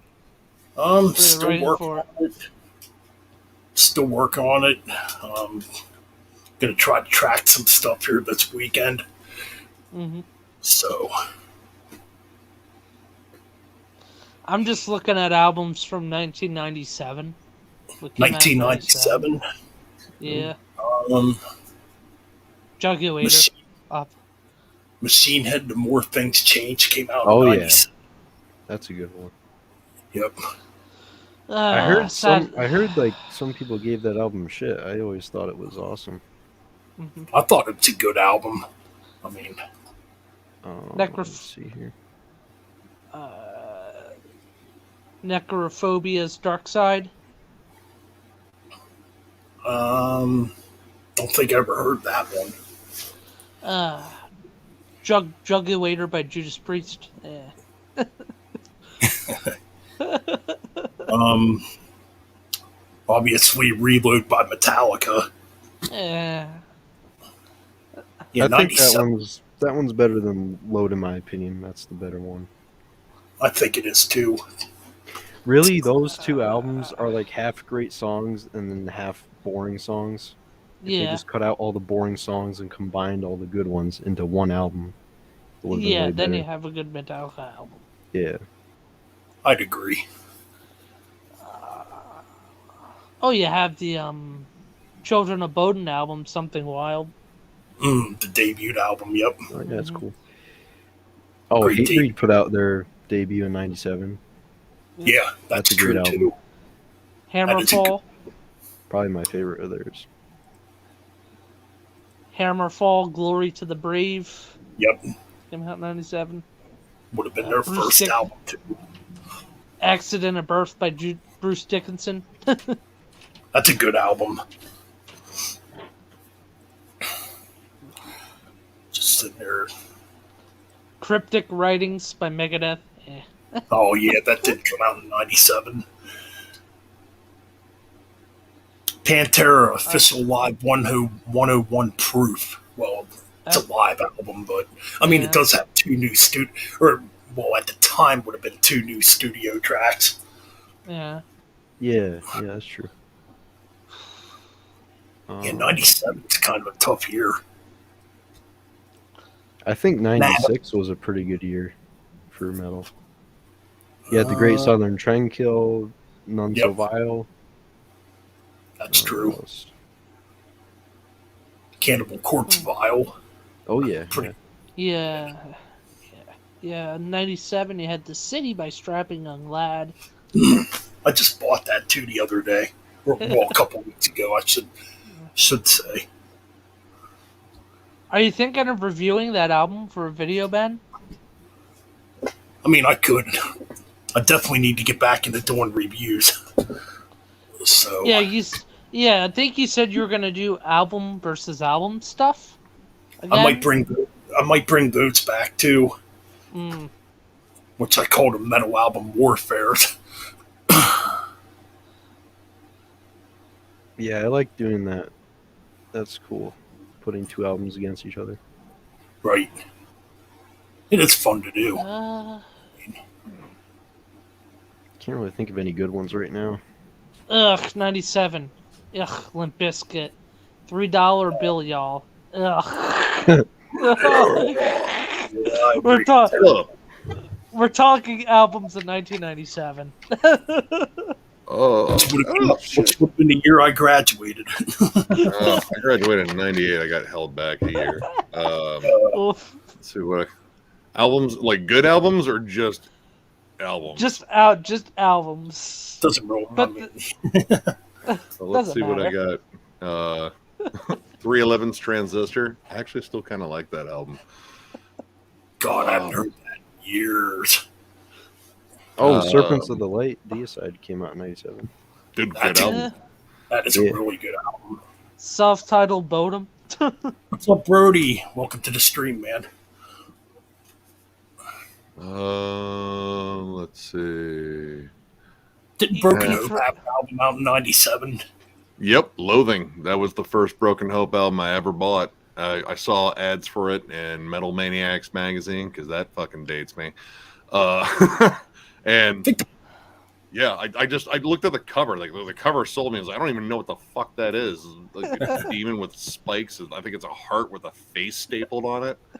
That Something sounds like badass. I'm looking at it right now. I still don't know. Yeah, Ether and Darkness Triumphant. Oh, Demi Yes. Borgir. That's honestly one of my favorites by him. That is a good album. Borknagar's The Olden Domain. Yeah. That's a good one. The Divine Wings of Tragedy by Symphony X. Big one for me. Brutal Truth Sounds the Animal Kingdom. My mom hated that album cover. a band called Emperor Anthems of to the Welking Welcome to at Dusk, Dusk. dude. That's like one of the dude, best. Oh, I was thinking of that one. Yeah, that's a good. Dude. That's a classic. That's a great album. Cold Chamber, self-titled. I still like that dopey ass fucking album. Around It's the got, Floor like, 3 by riffs. Around the Man, Floor by Deftones. No, I love that album, That's probably their I'm- heaviest album. dude. Not a Deftones fan. I Sorry love to say. Deftones. I still listen to Deftones, dude. Actually, I love the new one, but Diamond Eyes, that was fucking brilliant. Nick, The new how do one you is feel pretty about good? Yeah. Nick? How do you feel about Cryptic Writings by Megadeth? It's a good album. Like, it has some really good songs. Like She Wolf whoops ass. Disintegrators, fucking fast, thrashy bastard. I like Sin. Secret Place, get the fuck off the album. Have Cool Will Travel, no. That's terrible too. Trust is a great song. That is a good one. Vortex is good. Vortex is awesome. FFF. FFF. There's stands for. It feels, I don't know, man. It just feels like uneven. Like there was, like, all right, there's the stuff that's 100% Megadeth, and then there's like, well, let's experiment with the kind of weird rocky stuff. And yes, stuff that's really radio friendly sounding. I mean, like Trust is kind of radio friendly, and so is Almost Honest, but they're at least like decent, well written songs, I think. Mm-hmm. Yeah. But I don't know, like it's an uneven album. I'll call it that. I would have to. It's the new, the debut, the Yellow album. I still like that album. Man. That's a band Jo- I've heard. Josh said earlier, Reload. Nope. Maybe. Deceased, Fearless Undead Machines. Yeah. I Good mentioned album. the band Dark Side Necrophobia. I don't think I have. Do I have? Oh yeah, no, I do have Dark Side. Yeah, dude, I like the first album is the one that I really gravitate to. But Dark Side's good. I think the first October 31st came out in '97, which is King Flowley's other band. Mm-hmm. I don't own any October 31st. I own most of Deceased discography. I still got to get, because he just did an album of covers recently, I believe. Rammstein. Yeah, I think you're right. The Rammstein album in '97. Oh, was Rammstein. that Sensucht? Sensuck? I don't know. I don't know. I like it. It's basic riff rock with keyboards, but it's fun. And if it wasn't English, no one would give a fuck. Yeah. Unleash the Beast by Saxon. Yeah. Dismember. Death metal. That's right. Truth in Advertising. Oh yeah. It's a great album. Ooh, Under the Sign of Hell by Gorgoth. See, I'm not a big Gorgoth fan. Like, I've never been huge in that band, but I mean, I mean, I just need to give him another chance. It's been years. I know Gull's Weird or whatever that his project now. I guess a lot of people are saying it's. Here's the thing. What gets me? Why is $3 Bill Y'all in a metal album thing for '97? Because why? technically it's a metal album, and it came out in '97. You know, you don't get all the good ones. Like, I grew up on that album, so that's the only Limp Bizkit album that I will slightly defend, because there are some decent songs on it, and at least at that point they were honest about making fun of themselves, and then it just became the fucking Fred Durst show, and I was like, dude, fuck this guy. Pretty much. Didn't Eminem make fun of him? One of his songs. I think everyone did, rightfully Well, so. I think when they played at Ozfest '97, they actually got booed off stage. The only thing I remember about their set was the giant toilet, and then Lynn Straight from Snot popping out of it naked, and then getting chased around by the fucking security because he was buck naked, showing everyone his dick. Like, nobody wants to see that. Dream Theater falling into Affinity, kind of a mixed bag. But there's Pleasant Shade of Grey by Fate's Warning. I still need to get more Fate's Warning. Falling into Blizzard Beasts. Immortal Blizzard Beast, yeah. Electric Wizard, Come Yes. My Fanatics. Mhm. I got to get me some more Electric A, Wizard. a dead poem by Rotting Christ. Oh, I don't have that one. I still got to get more of the earlier stuff. Like I have a lot of the later stuff, and then I think I have Non-Servium, which is fucking awesome. Yeah, it's another band I got to get more, or I got to get some stuff by them. Rotting Christ. Jag Panzer, The Fourth Judgment. That's a good album. Never heard of that. That's what Justin It's Broderick like did. traditional heavy metal. I think that one had Chris Broderick on it. Anyway, Ben, I'm getting kind of tired, man. I'm gonna catch you later, bro. All right, So, later, man. Have a nice birthday stream, man. Peace. All right, thanks. Take Peace. care, Mike. So Enslaved Eld. that's a great album. What about 98 albums?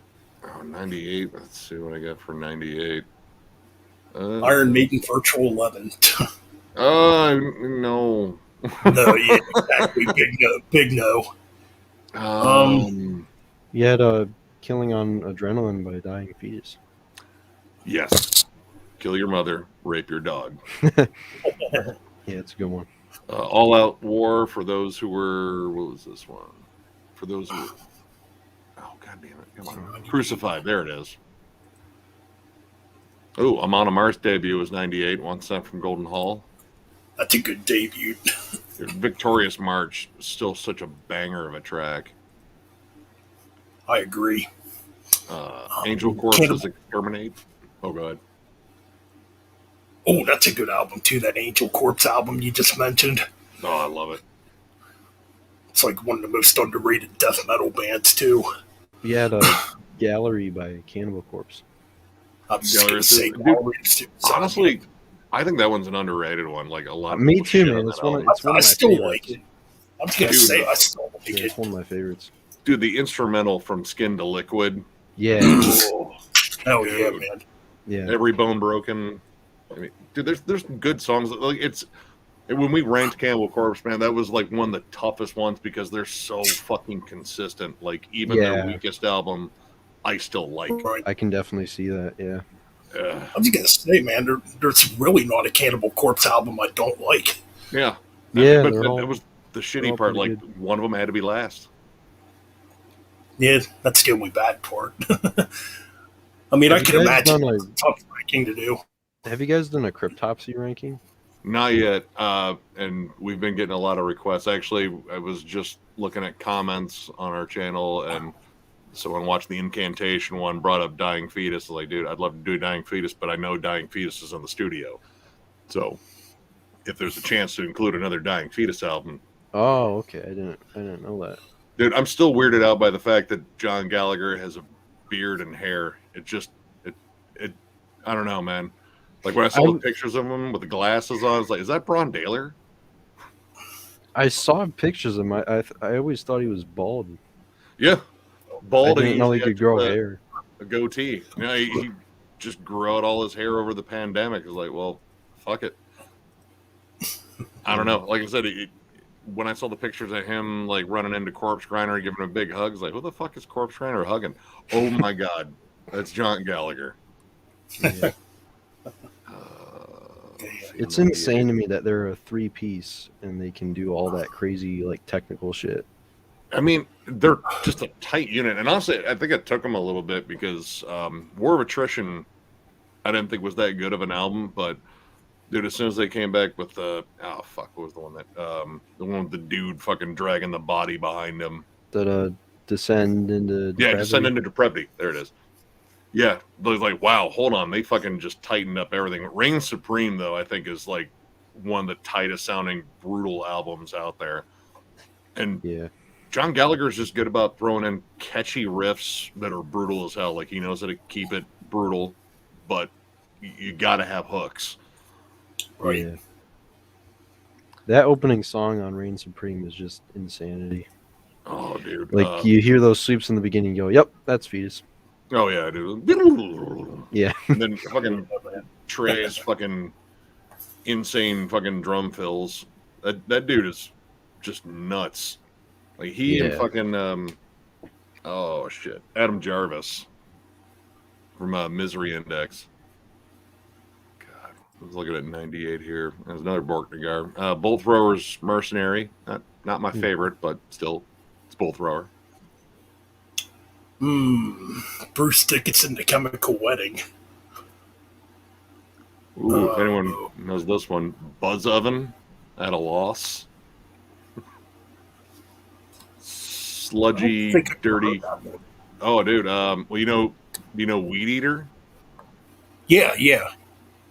Same dude as their band before that. It was a collection of musicians and heroin addicts. Yeah, dude. Just like kind of I Hate God level kind of sludge. It just sounds dirty and unapproachable. They do a cover of ELO's "Don't Bring Me Down," and it is unrecognizable. It's they just turned that pleasantly poppy song, because I love ELO, into a fucking nightmarish hellscape. I gotta check that out now. I've never heard it. Oh, dude, it's vicious. Cake's Prolonging the Magic. I do like Cake. He had a Whisper Supremacy in 98. That's a good one. Dude, that is a good one. Honestly, I think that one's an underrated one. Yeah. I think on And Then You'll Beg, I don't really like Mike DeSalvo's vocals on those too much. Nope. I like one with for Supremacy. Yeah, apparently, though, he had a sinus infection when they did And Then You'll Beg. Man, I'd say... So he couldn't do vocals very well. Give him a little bit. Let him get by that shit. Yeah. Like, no, record him now. You sound sick. That's metal. Yeah. I don't know. I get some flack because I'm not the biggest fan of Lord Worm's vocals, but I love all that music in that era. Like None So Vile is fucking disgusting, and Flo is it's such a nuts drummer. I like how I gotta word this carefully, but I like how he doesn't play exactly on the click. Yeah. You know what I mean? Like it gives like a human element in the age of like this modern death metal where everything's all time aligned and shit. And he's I would say like kind of like jazzy. Just like it feels like he's playing loose, and it makes his it makes his style stand out. He's got like a little bit of a swing to his drumming. Dude, watching him live when we saw Cryptopsy a couple of years ago, man, I was fucking fixated. I was like, I just want to understand what's going on here, because I don't know. Yeah, I definitely want to see them one day. Yeah, they are an incredibly talented band. Dude, a lot of people give fucking Matt the new vocalist. Well, he's not really even like the new vocalist. They give him a lot of shit. But it's like, nah, he's good. I especially like those last two EPs. Yeah, those last two EPs are pretty good. I'd even say the self-titled album is really good. Yeah, I don't own the Unspoken King. I heard so many negative reviews about it that I didn't bother. I mean, one of these days I might just pick it up if I find it useful. I've heard it, and now keep in mind, I like some deathcore. Like I'm wearing an All Shall Perish beanie, but it's a good album, but it's not a Cryptopsy album, basically. Yeah, that's kind of the consensus, and there is that divide between deathcore and death metal. Like there are deathcore bands I still like. Like actually, All Shall Perish was The Price of Existence. Yeah, it's a fucking banging album. That is a good one. Yeah, and fucking Whitechapel is this exact though. Yeah, Vior's Murder I think is a pretty solid band. So, Whitechapel's first three are really good too. Yeah, Somatic Defilement, This Is Exhale. Yeah. Shit, what's the third one? New Era of Corruption. Yeah, see, I like the self-title. I think the self-title is really fucking good. From Whitechapel? Yeah. Oh, that's actually my... Well, actually, no. Kin is my least favorite, but that's actually my second least favorite. Kin's my least favorite. I don't know. Kin, I just feel like was such a fucking misfire. Like, they tried to just push way too hard to the other side. And... Yeah. Like, I like the Valley. Like, the clean stuff on the Valley... It worked. It wasn't like overbearing, but on Kin it just feels so forced. And the Valley still remained heavy. Yeah, like I mean, it's dark and foreboding. It has a cool atmosphere to it. Like Kin feels like half not even half Whitechapel. Honestly, it feels like 1/3 Whitechapel, 2/3 Breaking Benjamin. That can't be good. Dude, one of my main gripes. Oh, go ahead. I was gonna say, like, and Phil's a good vocalist. He's a good singer. He sounds a fuckload like Maynard James Keenan, but I like Tool, so that's okay. He's got more of a mid scream now. He doesn't do like those low gutturals like he used to. Yeah. Well, and one of my main gripes on Kin is that, like, if you look at their first 3 albums, they got like really cool riffs, and most of Kin is just like chugging with leads over it. There's not a lot of cool riffs on it. Yeah. I mean, it is kind of a thing with deathcore to dry hump a breakdown. Yeah. But Whitechapel were better than that, I think. Yeah, they were, yeah.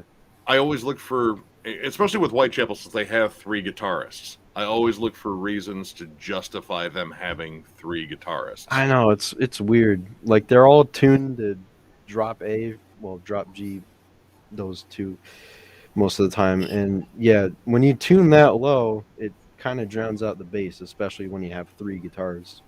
Yep, that's true. Which people say, like, they have 3 guitars for when they have leads and the other 2 guys are playing rhythm under it, which rarely happens in their songs.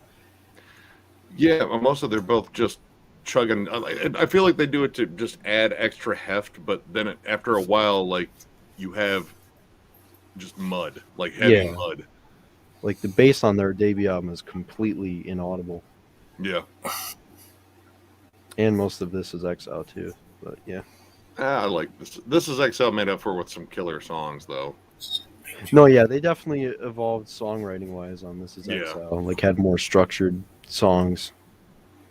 I mean, like I said, I don't know what the fuck happened with this new one. Like, I don't know, man. I went. Well, we reviewed it, and man, I got some shit. I mean, I know there were people who are going to defend it. Anytime you give a negative review of a band that is popular, you're going to get some shit. I know the Metal Meltdown dealt with that a lot. Like, he's had to turn down comments because it just got way out of hand. I haven't turned down any comments. If someone trolls me, I troll them back. That's my policy. I'm a fucking complete dickhead when I need to be. It's a survival mechanism. But you know, mostly I just kind of kept it like pretty even keel. Like, hey, if they start off shitty, I'll try to kind of smooth it out, and if they continue to be shitty, all right, gloves are off. But if you can, I want to have the discussion. Like, that's it. Like, hey, like, all right, why do you love it?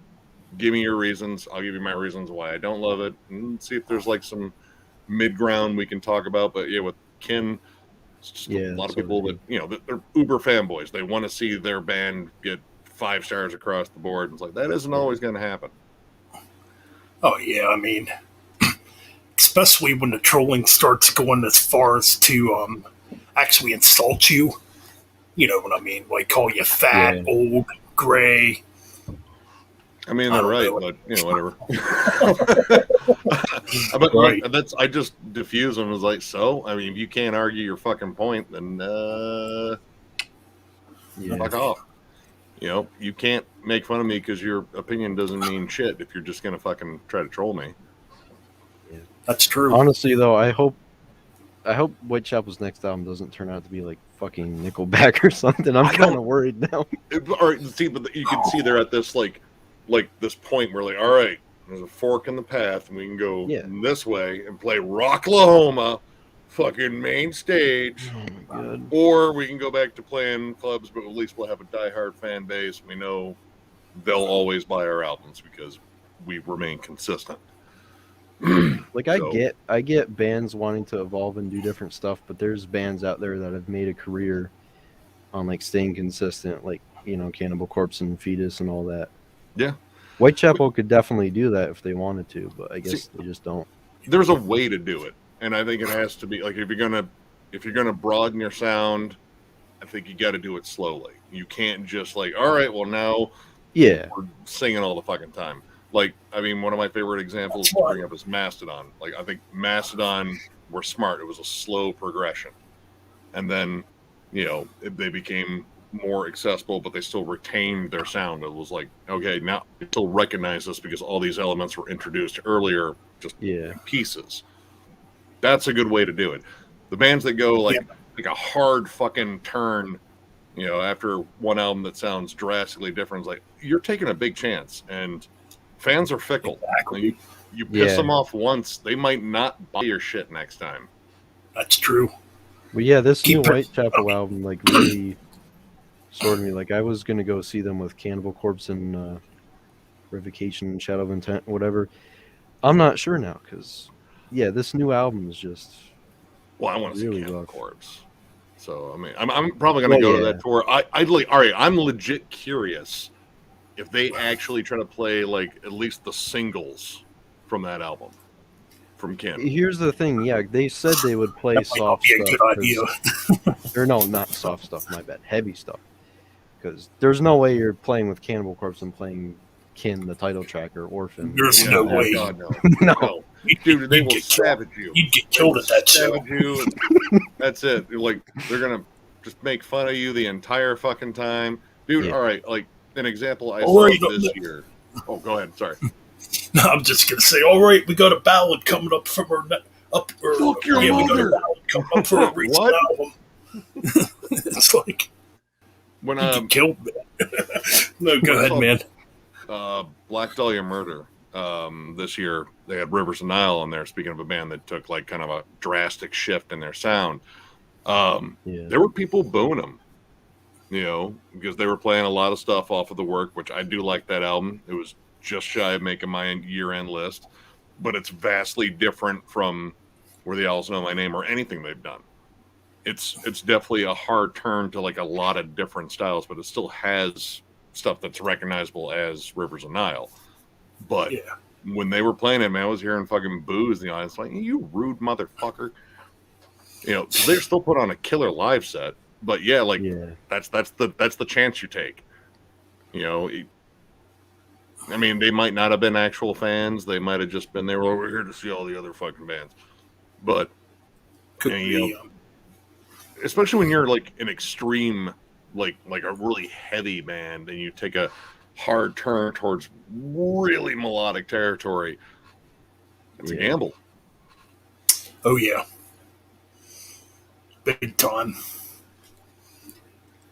But now I'm just gonna say earlier, I think the reason why I like Thy Art Is Murder is because they've moved away from deathcore for the most part and went more straight up death metal.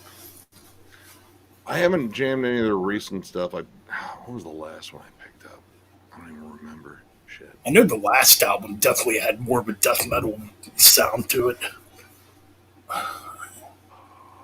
What was it? The last one. Your last one called? The last one I got was Holy War, which I thought was pretty solid. But I really haven't bought anything else by him. I mean, in terms of like deathcore bands, I mean, Shadow of Intent, I definitely want to get some stuff by them because the stuff I've heard has been pretty solid. But I haven't heard too much of them. They got like a symphonic element, I think. They don't overdo it too much, which drives me nuts. Like when you get a band that's like, holy shit, leave your keyboard alone. Just walk away from it for a minute. Another band that went more death metal sounding too on their last album was Job for a Cowboy. Oh, dude, fucking Sun Eater was brilliant. I fucking love that album. That is actually a good album. It's definitely death metal. Oh yeah, no, I think all the core elements are disappearing. Probably on Genesis. Like their first album, the one that the Job for a SpongeBob thing, and that fucking blew up. That was probably the most legit deathcore album they did, and then everything after that became more death metal centric. Like I think Genesis is a good album too, but a lot of people shit on them because they're a fucking MySpace band. Fuck them. Like, is that really a reason? It's kind of a stupid reason. I mean, the thing I don't get about a lot of these deathcore bands is why they have such obnoxious names. That's true. I don't get it. Like, well, I mean, that was kind of the same thing in metalcore too. Like those two, like they just like, well, our name is a poem, or at least a section of a poem. Is that why it's 14 words long and we have to fucking abbreviate it all the damn time? Yeah. like Through the Odds of the Dead, if anybody remembers that band. Dude, those guys were fucking awesome, man. They were good, though, yeah. Dude, Malice, their second album. Yeah. Did they get their name from the Cannibal Corpse song? My guess not is confirmed. it was probably. I would say it probably was. I mean, yeah, they were just brutal as hell. I got to see them at Sounds of the Underground in 2006, and they fucking tore it up. Nice. Yeah, they were heavy. Really good band. Metal Piano Music. What's up, man? What's up, man? Yo. So now in terms of deathcore, I really didn't listen to a tremendous amount. There was a lot of death metal this year that came out that was just really fucking good. I did see your top 10 underrated deathcore albums video. That was a good one. Dude, I had to bring up Malice. I mean, that, again, and plus the frontman's from fucking Toledo, so I thought that was pretty cool. That's my hometown. I checked out some of the stuff on that list. That Glass Casket album is really good. Dude, I mean, you got, two of the members of BT Bam with Dusty and Blake. And Blake's a fucking beast of a drummer. Yeah. But yeah, Heavier in Hell, very technical. Just, I don't know. I picked that one up on a whim. Like, I didn't even know anything about that. I was just hunting down anything that was on, it was the Abacus like the imprint for Century Media. And yeah, that was their imprint that was doing mostly a lot of like the metalcore and hard and deathcore bands. And I picked that one up on a whim and I was like, fuck, this is insanely heavy. Yeah, there's definitely like a lot of like straight up death metal riffs on there. And very technical. Yeah. Which I really dug. And then, very short lived. I guess they talk about getting back together every now and then. Wes Hawk was involved with them for a little bit. Oh yeah, he's awesome. I love Alluvial. That new album is sick. That one was close to making my year-end list. That 40 Stories gets stuck in my head all the time. That is such a good song. That's such a great song. And I did see that the guy that does the harsh vocals. I did see him with Suffocation. He was one of their stand-ins for Frank. Yeah. I think it was 2017 with Morbid Angel, Revocation, and Withered. Yeah.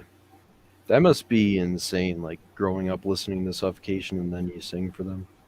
Dude, I mean, well, he also got to sing for Pyrexia, too. Yeah. So, I mean, that is cool. Like, I love hearing stories like that. It's like, I've been a fan of the band and I'm in it now? Yeah. For real? Have you heard his other band, The Merciless Concept? I have not jammed that one. They're more of like kind of like deathcore fused with brutal death metal, kind of slammy. They're pretty good. So like ingested ish. That's generally what I think of, like in terms of like brutal death metal and deathcore kind of smushed together. Yeah. I don't know. I'd check it out. Plus, Kevin's such a cool guy too. I watch him on Twitch all the time. Dude, he seems like a super cool dude. Like, he was like super humble on stage and just like, dude, thank you. They literally called me up for this tour, so I had to learn these songs and plus Suffocation. Cool. Yeah. I think he actually did backup vocals on the last Suffocation album too, of The Dark Light. Yeah. He was, I believe, one of the guys who were thinking about as a permanent replacement, but I think they just went with Jimmy instead from Disgorge, which, he's been doing it live for a while now. I was fortunate I got to see Suffocation with Frank twice, once here in Toledo. That was fucking awesome. Dude, Frank was a hell of a frontman. Oh, yeah. Yeah, definitely. Nice. See, I actually picked up the live album that just came out just because we weren't at that date they recorded. That one was up in, I think, Connecticut or something like that. But we actually saw him on that tour, the Farewell to Frank tour, and that was fucking awesome. Dude, like, that set was like literally every Suffocation song I wanted to hear, I think. Yeah, I'll have to check that out. I think Christian Donaldson from Cryptopsy mixed and mastered it or something. Well, which one? Of The Dark Light or the live album? The live album. Okay. Because I was gonna say, I was like, wait, did he do that? Because I remember of the Dark Light, I like that album, but the production is a little too clean for me. Like my favorite, well, my top two are Effigy and Pierce from Within, then Effigy. Yeah, I'm definitely not a fan of the like overly clean death metal. Yeah, I mean, I think they got it right on. Oh god damn it! Why can't I think of the damn name? Hold on. Is it Pinnacle of Bedlam? Pinnacle of Bedlam. There it is. Oh, okay, yeah, that's a great album. Yeah, I think they got. Sorry, go ahead. No, I'm just gonna say, when it comes to death metal, I think my favorite type of production has always been the Morse sound production. Dude, Scott Burns. Oh man, I just love the guitar tone. Dude, and it was like all organic sounding. Like this sounded like what you were gonna get live too. Like it didn't sound like, just like we polished this so damn much. And I was like, yeah, but now it's too clean. This is death metal, dude. It's supposed to sound dirty. Yeah, exactly. Dirty and brutal. And even when he did like cleaner production, like I would say Arise is a little bit more clean production for Sepultura, it still sounds grittier than hell. Yeah, I'm just gonna say it still has a gritty sound to it. It's one of my favorite guitar tones is on that album. Like it's just so crisp, but it's like fucking ugh. I always thought the drum. No words. Thinking back to Arise, I always thought the drums had a different sound compared to a lot of the albums that came out at that time.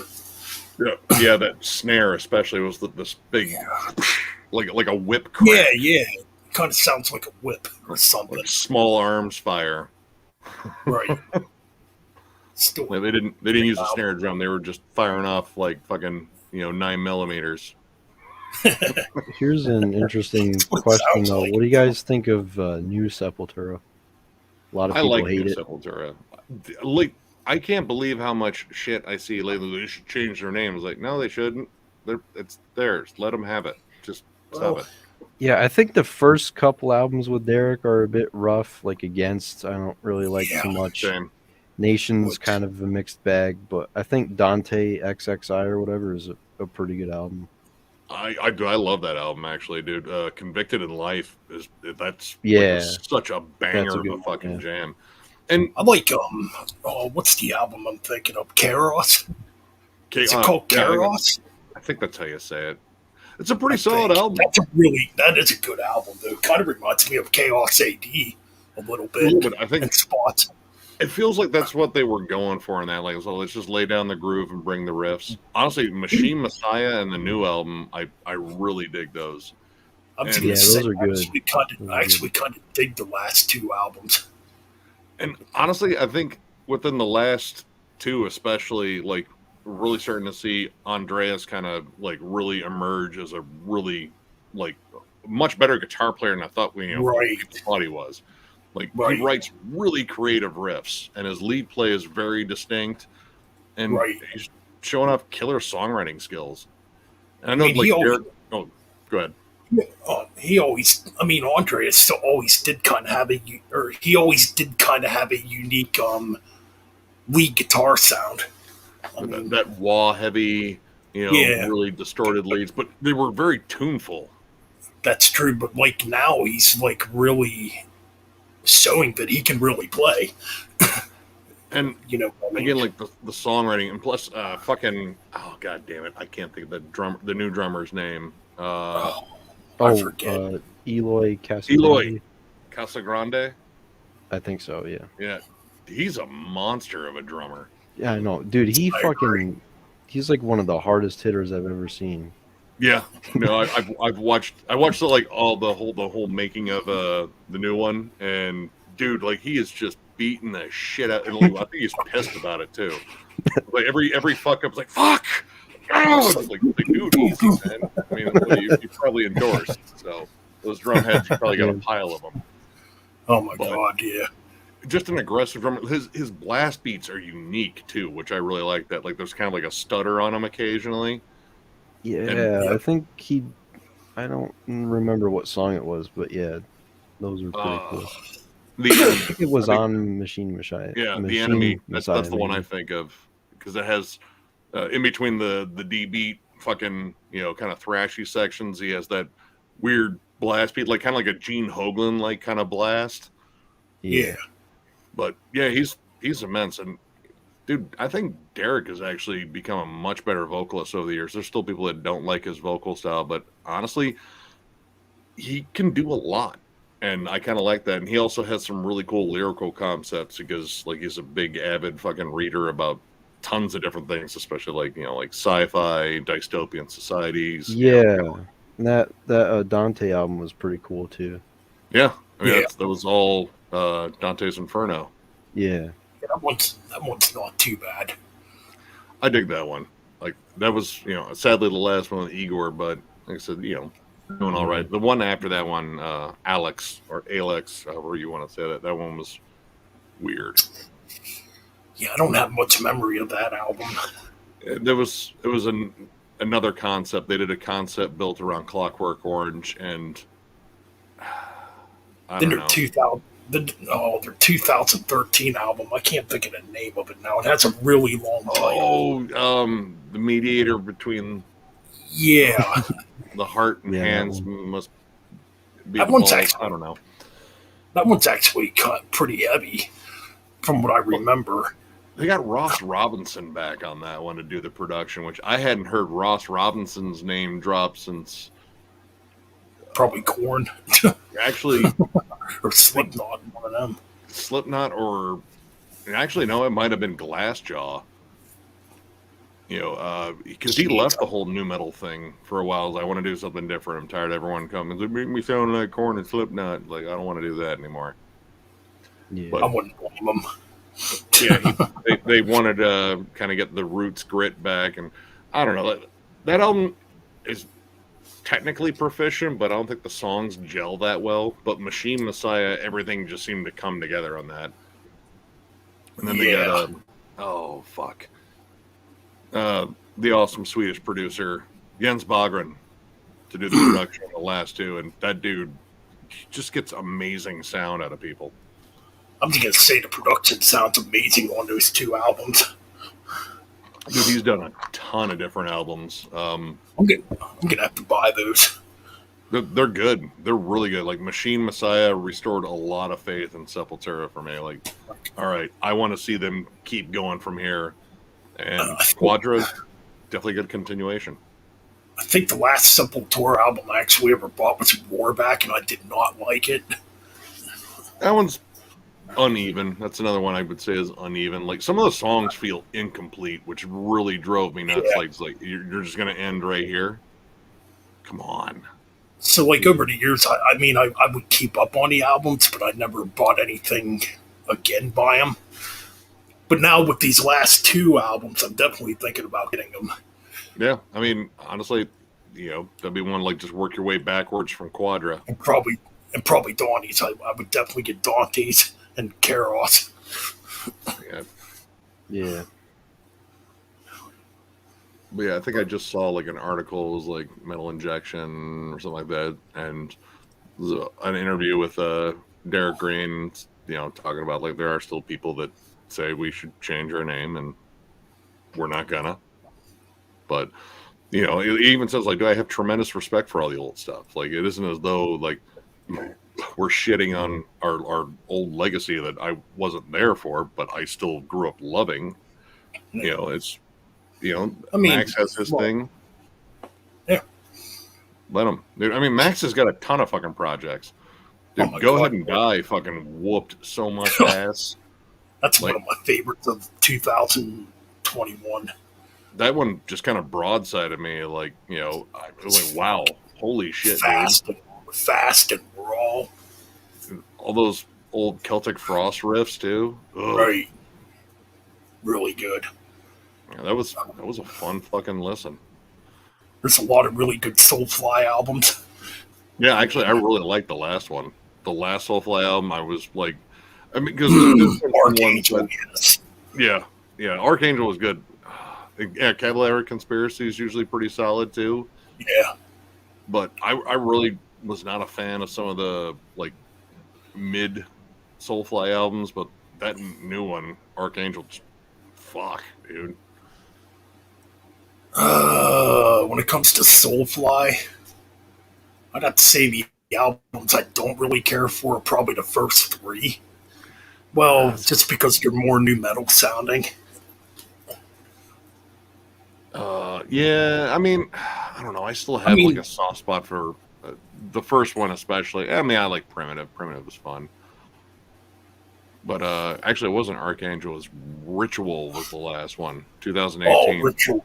Yeah, dude, Archangel was before. That's a banger of a fucking album. That is a good album. But yeah, like Savages, I really didn't do much for me. Omen, Soulfly 3 was...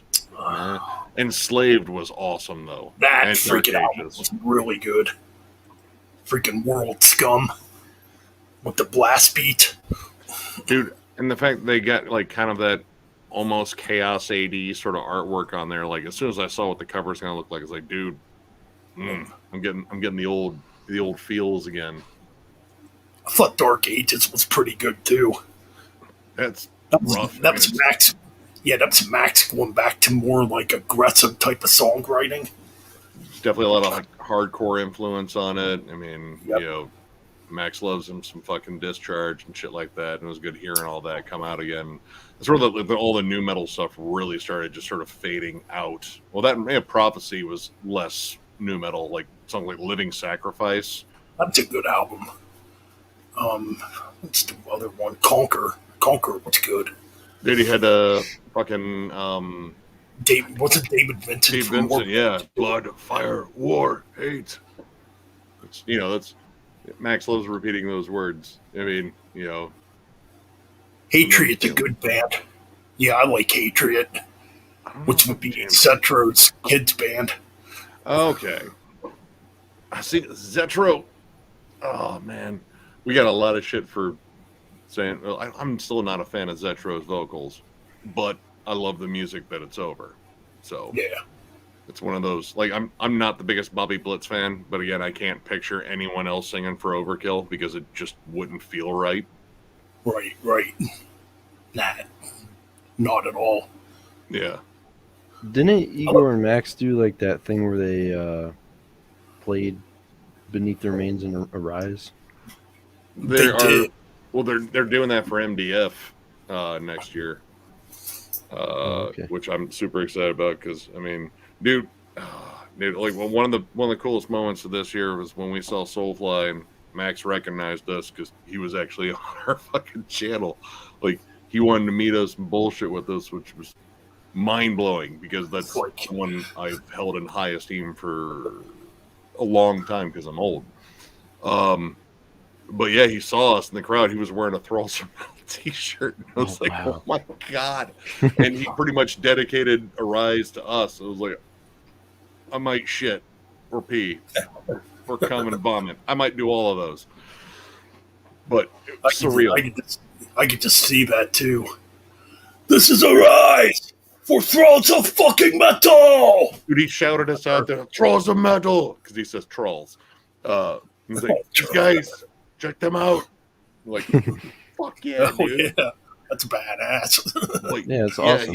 He and Igor are doing the whole Cavalera set for MDF, so they're either playing Beneath the Remains and Arise stuff, and it's two of my fucking favorite albums, like, ever. Yeah, oh, definitely. But yeah, I believe they're still going to do like a Cavalera conspiracy thing. I know Igor had like a weird experimental project that came out, like more electronic music. Excuse me. I jammed one track of it and it was like, man, this is just weird. Like very dark ambient sort of stuff. But I guess Max and Igor said they're working on a super secret project or something like that. So I was like, well, it's like another band that Max will be in. Oh yeah. I'm curious what it is. This might sound weird, but he's like the Brazilian Phil Anselmo. He's in like so many fucking bands. Yeah. And they're all amazing. Dude, Ren from our channel was actually showing me he's popped up on like rap albums too. Like wow. he's got like friends that are in there, and I want to say it was like a Puerto Rican rapper. I believe he's Puerto Rican, but yeah, they had Max in the background shouting. I was like, what? Honestly, like his appearance on was it Bloodlust? Body Count's Bloodlust. All Love Is Lost. Yeah. Yep, that is like one of the most whoop ass songs on that entire album, and the fact that Max was on it was like, well, that makes it even more whoop ass. That's a good one.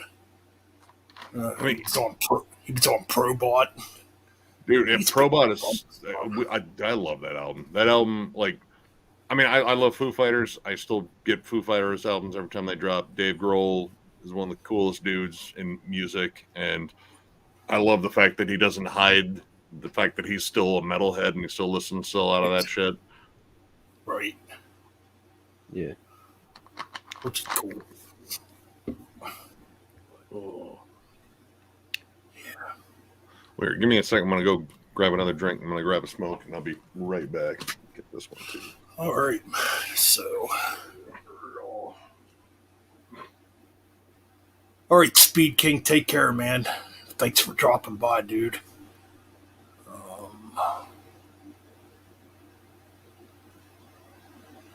So.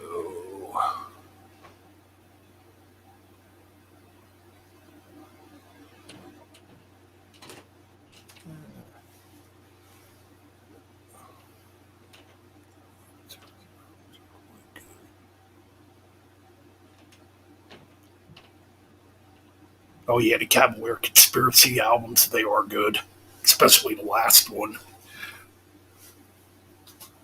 I don't know if I might have heard a few songs from those. There's so much shit I gotta check out.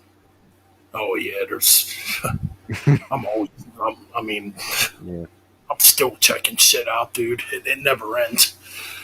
I mean, Yeah. It really doesn't. I mean, there's always stuff popping up that I haven't listened to yet. Yeah.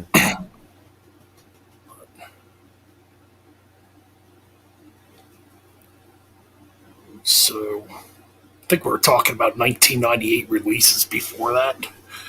Oh yeah. I forgot to mention there's another one, Skinless Progression Towards Evil came out in 98. Good death metal band. Yeah.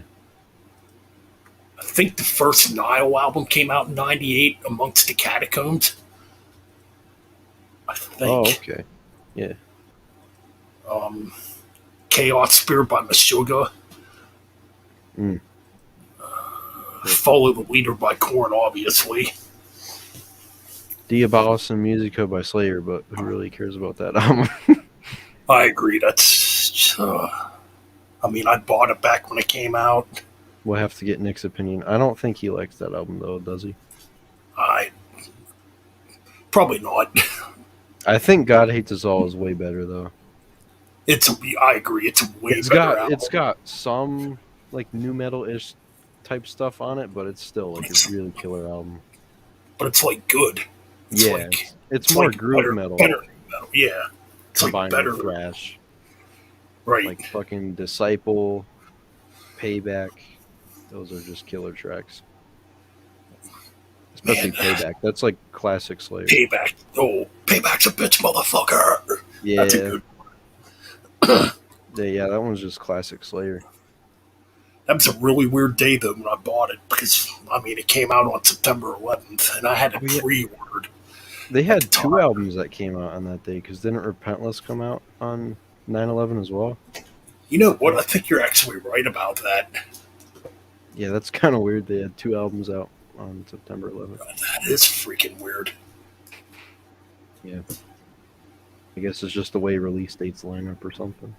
But yeah, 9/11 happened and Slayer dropped God Hates Us All, and I'm like, man, God must really hate us all. Yeah, it couldn't be a more fitting title. Right. Tons of bands got like fucked over though, because like nobody was buying albums when that happened. That's like, true. Record sales were down. Tours were happening, I guess, but like don't know. I think not too long after that is when Slipknot's Iowa dropped.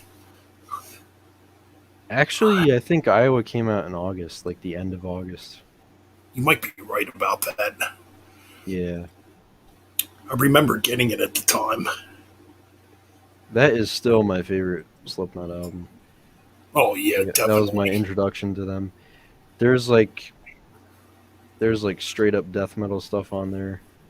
Oh yeah. Like in the midsection of Everything Ends and Heretic Anthem. It's still probably their heaviest album. I don't really get how they were panned as a new metal band. Like the first album definitely has new metal on it, but I mean even Iowa does too, but I think Iowa's just a bit too heavy for new metal. I was gonna say know. because there is death metal influences on Iowa. For sure. I mean, it's a like way heavier than new metal. Yeah. Like you compare it to Korn or any other new metal band pretty much. Right. But yeah. Yeah. It just got fucking furious double bass, heavy riffs. Occasionally you'll get a guitar solo. Yeah, I never quite got the full new metal tag either when it comes to Slipknot. Yeah, I think the first album could be considered new metal for the most part, I guess.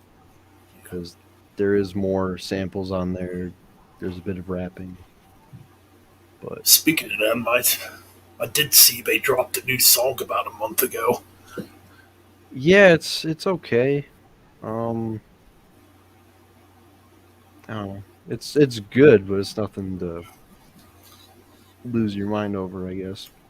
Right. I mean, I did listen to it. I guess my thoughts were like you. I wasn't really blown away by it. Yeah, that one blast beat part is cool though, with the death metal tremolo style riff under it. But other than that, it's like, eh.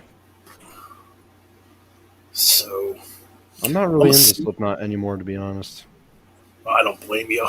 Like they were a gateway band for me, for bands like Cannibal and all the death metal stuff. Yeah. I mean, I think they're a pretty good gateway band in extreme metal, I would say, because they have some elements of it, and then eventually you want to hear more of that, so you check out like more extreme bands. You just want to hear heavier stuff. Yeah, you know, like that's the kind of stuff that got me into Cannibal, and then like Suffocation, Fetus, and all that. Oh yeah. I mean, yeah, I'd say they're a good gateway band. What are we talking about? We were just talking about Slipknot a little bit. Yeah. Honestly, like that was the band that got me out of my new metal phase. So, as soon as I heard that, it was like, man, dude, a lot of this stuff sounds familiar. Like a lot of stuff I listen, because I listened to like a lot of death and thrash and groove metal before that. Yeah, new metal.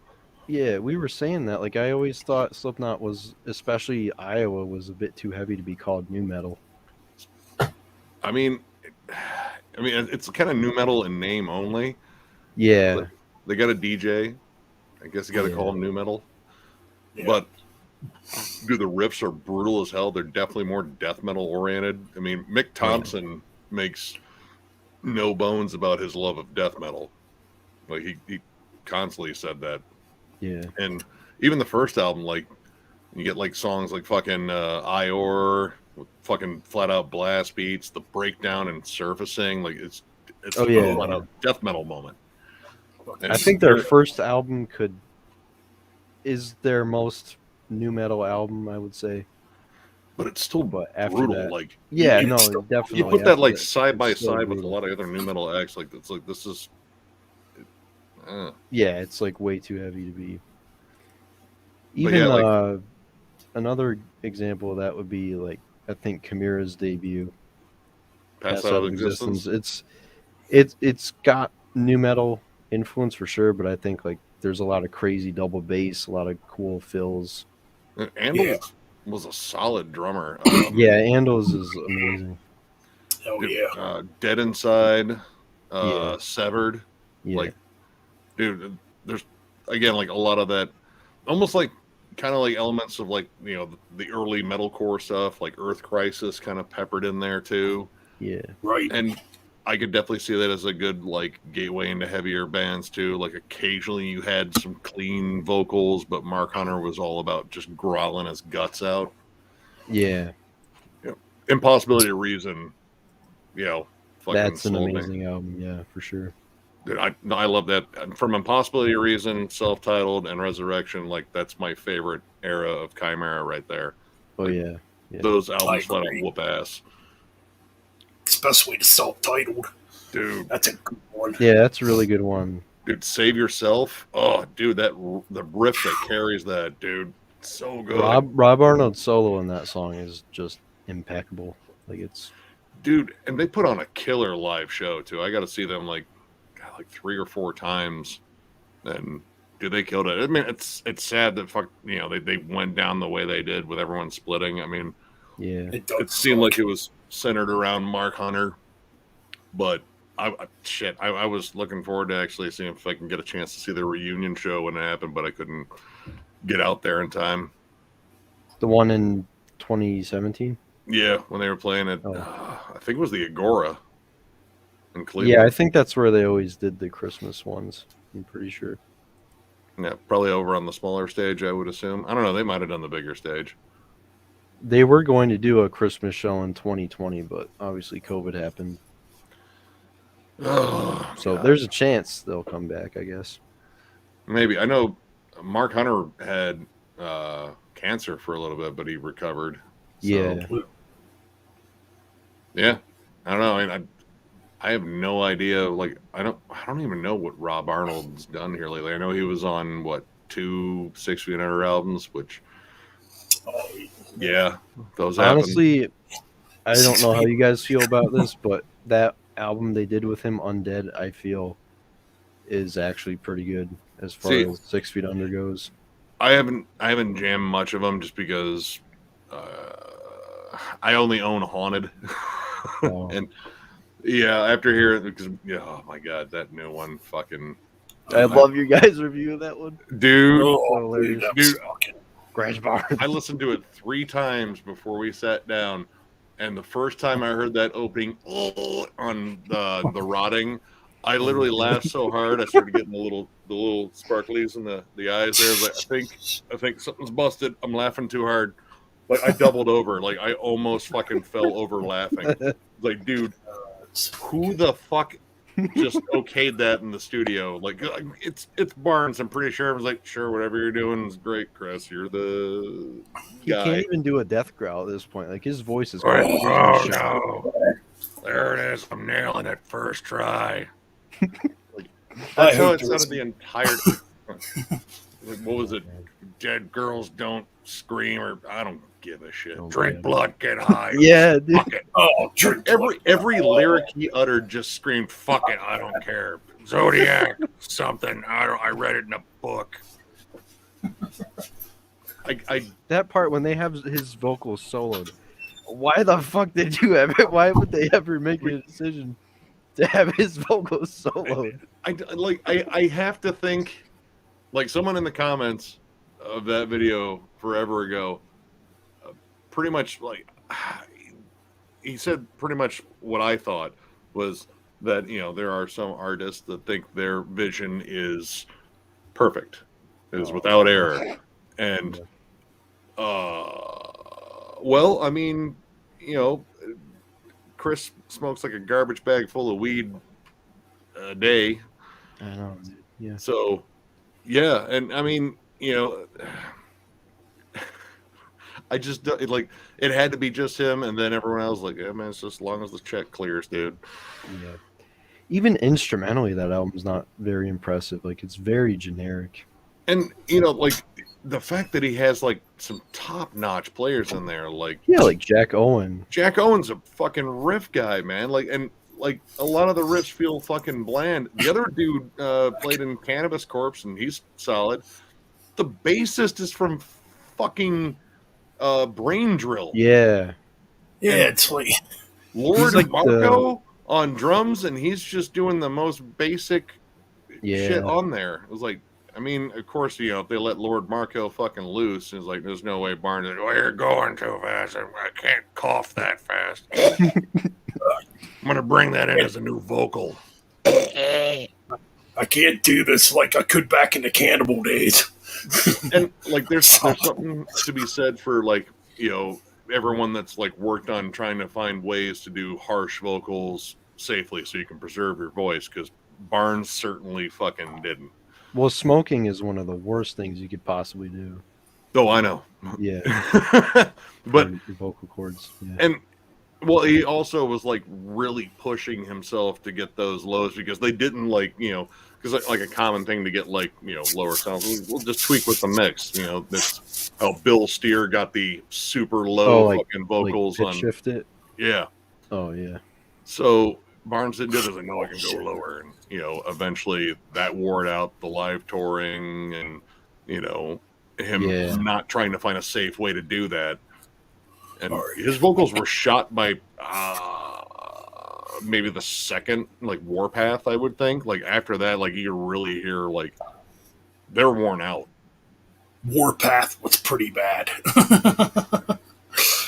Like I said, I remember the only one, and even Haunted, like, it's a decent album, but I feel like those are all the riffs that Alan West had as backup riffs for Obituary. It's like, well, they didn't like them here, so you want them, Chris? I mean, they're okay. Like, to me, I don't know. I think the best 6 Feet Under album. I mean, that's kind of really sang a lot here, but the least worst. Yeah, we'll say that. The most listenable. Most listenable. I'm gonna say. I'm gonna say probably Maximum Violence.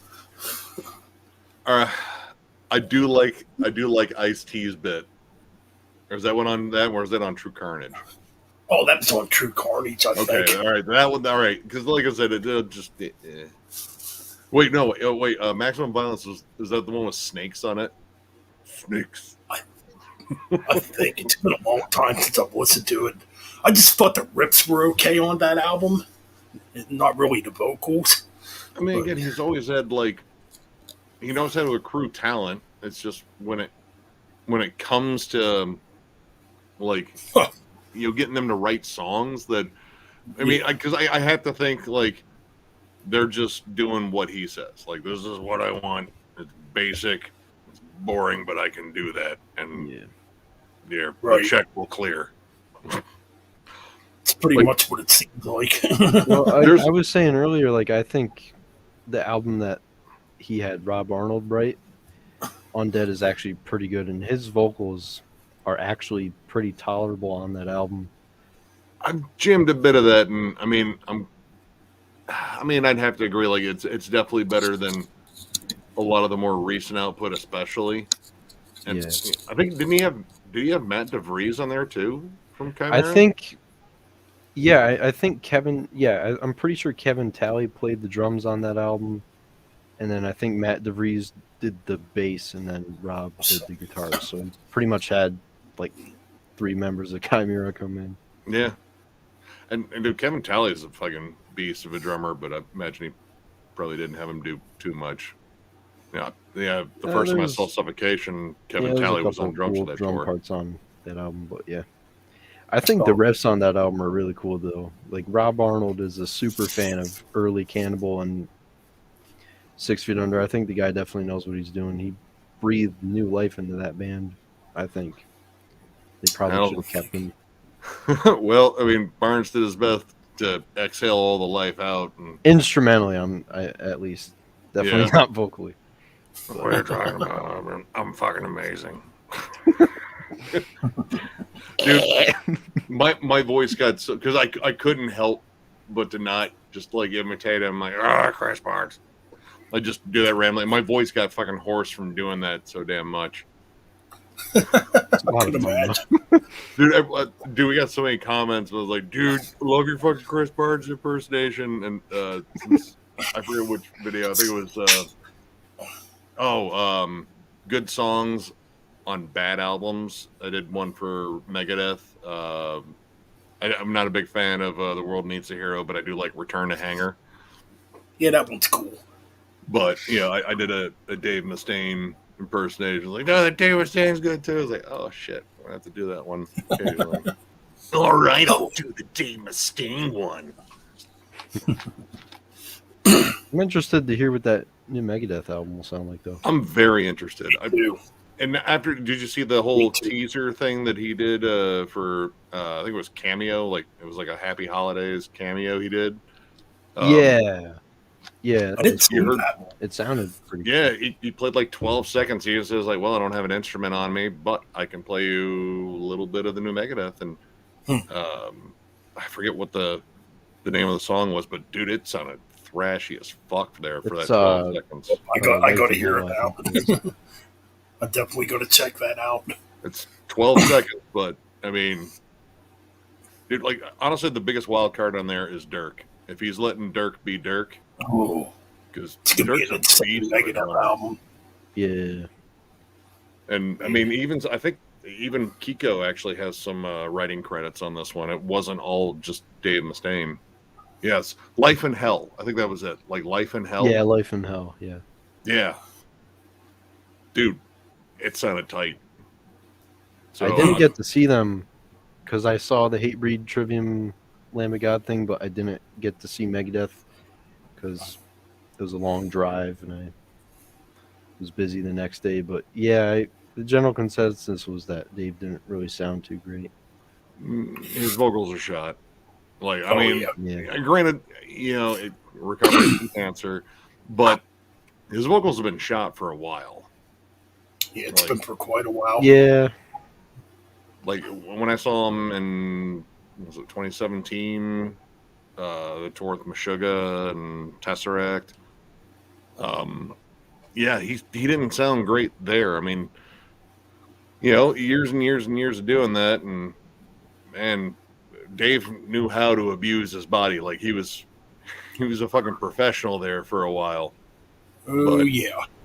He like literally that show we just saw, the tour. He didn't even have like the power behind his voice to really even like project his voice at all. Yeah.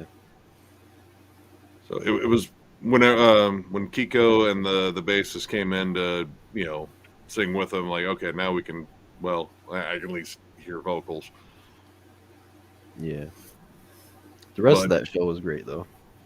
Yeah, I mean, Lamb of God put on a fucking killer performance. Dude, I felt bad for fucking Cruz, though, because he was right in between all those plane jets. Dude, he was sweating fucking balls, dude. Like, I couldn't believe it. It was like, dude, that was after one burst. It was like, this dude's going to leave the stage with a tan or a sunburn. And Lamb of God was just really heavy. And yeah, honestly, I did like Hatebreed a lot. Trivium did a good job. Like Trivium is one of those bands. Like, I don't hate them, but I'm not like a huge fan of them. But I can't really knock them because they are super talented. Like Keefe is a fucking killer guitarist. So is Corey. Yeah. And Alex Bent is hands down one of the best modern metal drummers.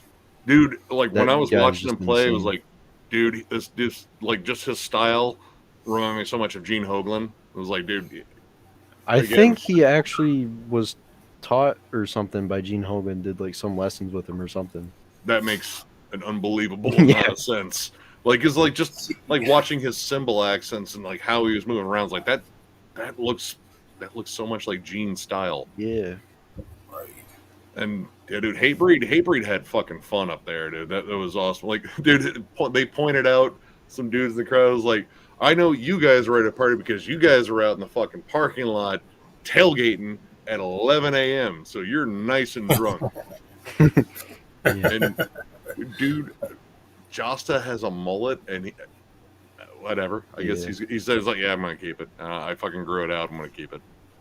I need to see them headline one day because that was so good and it ended too soon. Yeah, I mean, it seemed was like they had awesome. a pretty solid set. This was like that was like my fifth time seeing Hatebreed. Like they were just on like every tour back in like the early 2000s. I was gonna say I've seen them a bunch of times. I met them quite a few times too. There were so many songs I wanted them to play. Like, I really wish they could squeeze in, like, Before Dishonor on there. That's, like, one of my favorite Hatebreed tracks, because I've been a fan since Satisfaction is the Death of Desire. Oh, yeah. And That's an Proven. album, yeah. Yeah, the opening track on fucking Perseverance, dude. Oh. Yep. Yeah. They did play a good selection of, like, older songs, though. I mean, I had a hunch that their closer would be I Will Be Heard, just because that song's a pit anthem. Oh, yeah. And Destroy Everything. That's a great one, too. Your doom awaits you. Oh, God. Oh, there was... Live for This, too. Yeah, Live for This. That was the one that was on my list. Yeah, they had a fucking killer set. I really wanted them to play Tear It Down, and they did. And that was awesome. Yeah, I mean, again, they have so many fucking, like, solid albums. Like, dude, honestly, like, going back, like, one of my favorites is the self-titled album. That album fucking whoops ass, but I don't think they play anything off of it. Yeah. Their cover of Slayer, Ghost of War, is pretty cool, too. They pull off a really good cool cover, yeah. Did they play that one? People went fucking mental when they played that one when I saw them. Dude, I kind of wanted them, after they did that, it's like, dude, just play the Suicidal Maniac. Because that cover fucking whoops ass. Oh, man. And their cover of Escape by Metallica is pretty interesting, too. Yeah, I like that one because, like, that's a deep cut. Like, even Metallica, like, I've seen James bitch about that song. I was like, man, I don't like that song. Like, there's, like, footage of him, like, playing the opening riff. Like, you guys really want to hear the song? Really? Yeah, when they did Ride the Lightning backwards or whatever, and they had to play it. Yeah, I was like, really, you want to hear this one? It's like, okay. Which is really weird because from articles I've read over the years, that was actually their first attempt at trying to write something commercial. It turned out good. Like, it doesn't sound too commercial. It still sounds heavy. Like, the main riff is good, and it's got a good fucking melodic chorus. Yeah, it's still got a crunchy heavy riff. The ending part is really cool, too. Yeah. That is a cool part. I've always liked the song. I don't know. Yeah, it's not a bad song at all. It was just great getting back to shows this year. Like, that was definitely, like, a sign of, like, things returning to normal, even though, like, I'm still keeping my distance from all you people. Yeah. But I also saw Slipknot and Killswitch in October. That was a good show. One of my friends went to go see it, and she sent me a lot of fucking pictures. I was like, holy shit, that is a fucking massive stage setup. I mean, kind of expected. And Killswitch still puts on a killer show. Jesse Leach is a hell of a fucking vocalist. Yeah.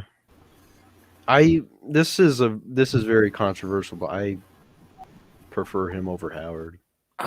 See, I don't know if that one's controversial because I think most people would tend to like both of them, and it's just kind of a hard pick. I do like both of them. I think obviously Howard Jones has the wider range in terms of cleans, but I'm not too big on all the vibrato he uses.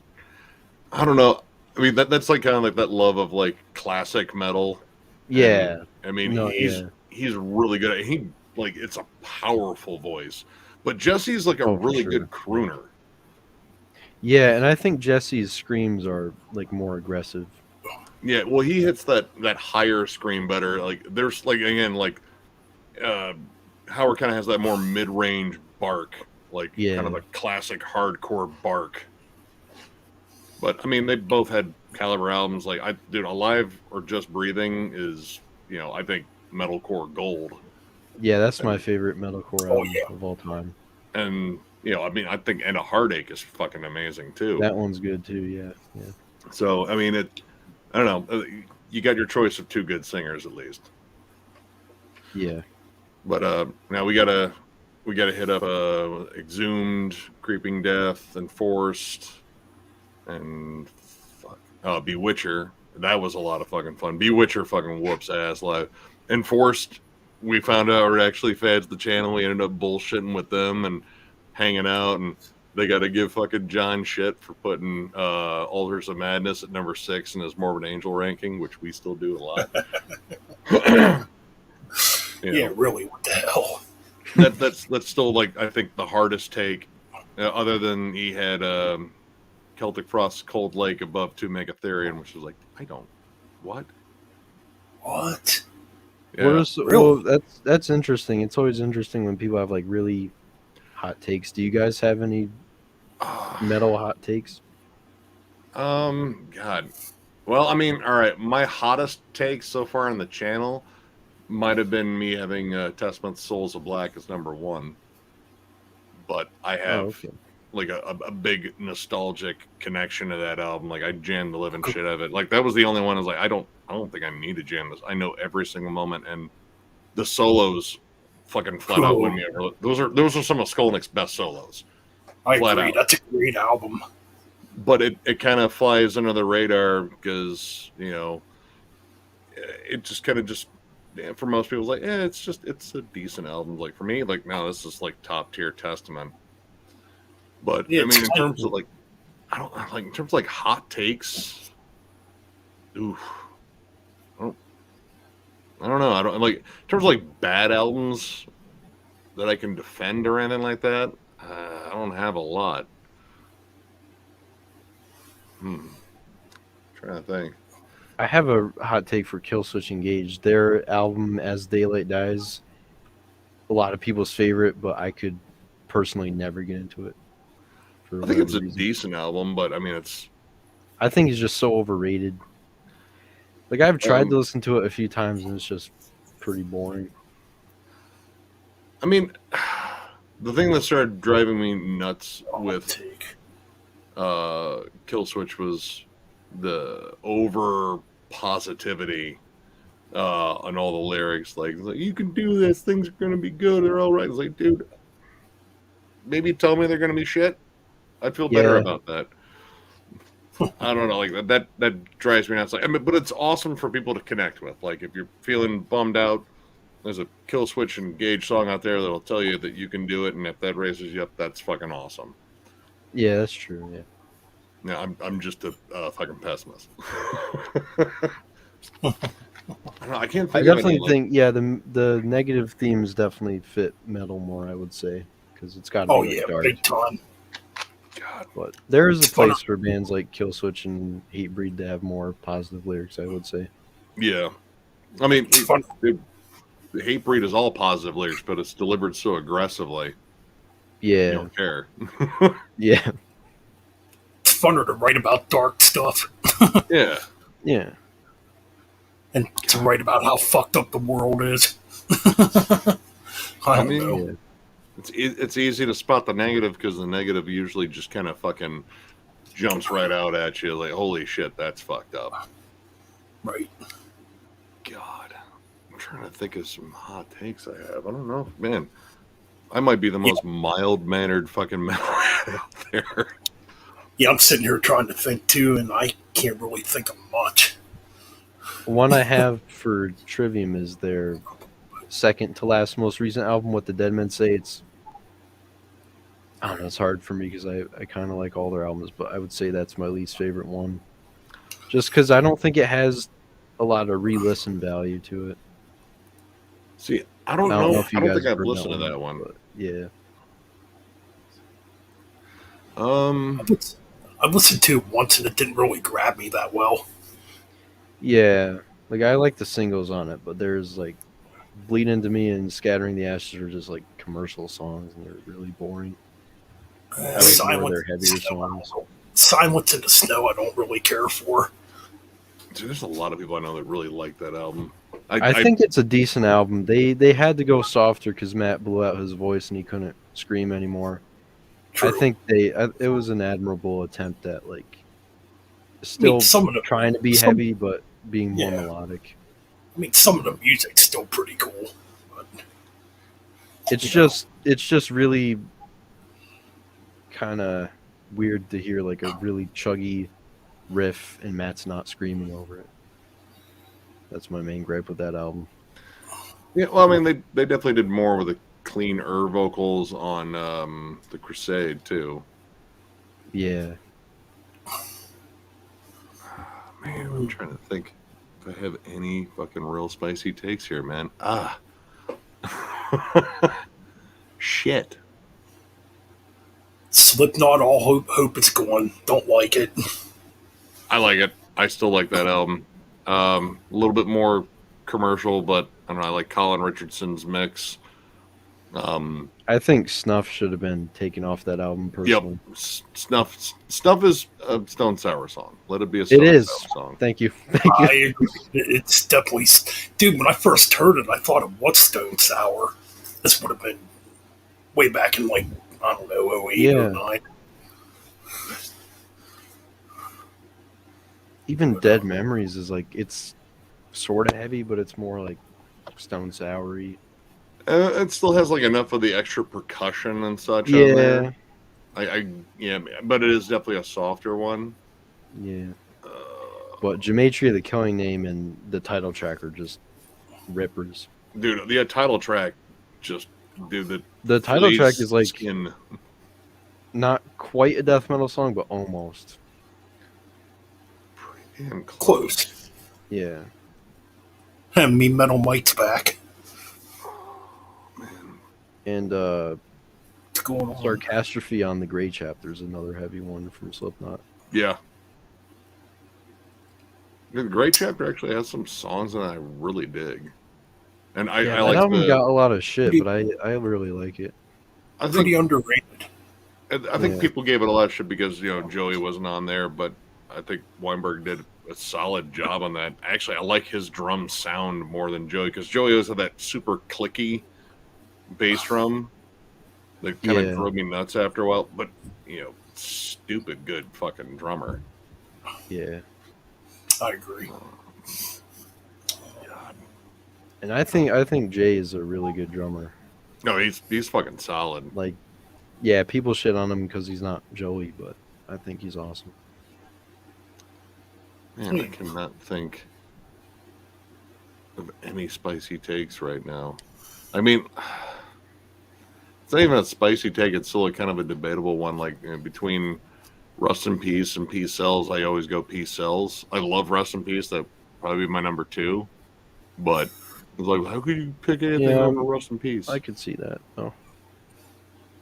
I just have more of a connection with that. I mean, hell, I guess one of my spicy takes was this year saying, my number 1 album was Mastodon, but I fucking love that album. Actually, it's a 2-disc album where every song actually kicks ass, and rarely does that ever happen on a double album. Yeah, that's true. Actually, shit, I guess even saying liking the new Carcass was semi-fucking divisive, too, with people. That's a Really? good album. I like that album a lot. Dude, there was a lot of people like, yeah, this is fucking lackluster bullshit. I was like, are you fucking high? I enjoyed it. Is it because it has more of that like Heartwork Surgical Steel sound and people wanted it to be like necroticism or something? I think maybe some of the return, because there's definitely some like swan song-ish vibes on some of the songs, but I think they did it better than they did on Swan Song. Wasn't Swan Song more like Death and Roll or something? Yeah, there's still some good songs on that album. It's not my favorite.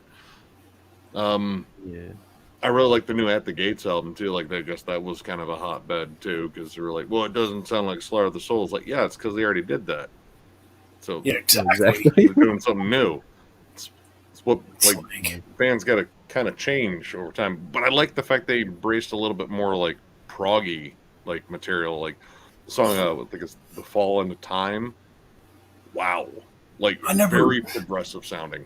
I'll have to check that album out. It's good. It's different. Like, don't go in there expecting Slaughter of the Soul. Yeah. Yeah, I never understood like half these fans. I mean, when I was younger, I was kind of a dick like that too, where I'd be like, "Yeah, I think Megadeth should make another Rust in Peace," But as I've gotten older, I'm not like that anymore. You get older, your tastes change. Like, I mean, your tastes are going to continuously change. Like, you're going to get introduced to like new sounds and new approaches, and and sometimes the shit you used to fucking hold in high esteem, like maybe not anymore. Like, man, when I was first into new metal, I was like, holy shit, this stuff's fucking better than fucking everything. And then, years later, like, Yeah. that wasn't cool. Some new metal still holds up, but most of it's like really dated. Yeah, I mean, when I did the underrated new metal albums, like that was a challenge. Like, I got to go back and listen to some of these and see if they still hold up. And there were some like, fuck. Yeah. But there were some like, dude, this is still whoop ass. It's just, different. It's a little dated, but it's still fun.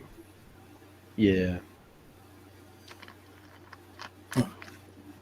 But yeah, I mean, tastes keep changing. Like, you're gonna get into different shit. Like, like the amount of fucking music that we've listened to just this past year was a ton of different stuff that we jammed. This year was a really good year for metal. Like, Yeah, 2020 had some good albums, but this year like really went hard. I think this year was like the COVID years. Like, this was the one where everyone had their COVID album where they were isolated and they were just, we can't like tour. They got like delayed or stuff like that. So we got to write. Hell We yeah. got some super inspired albums. Yeah.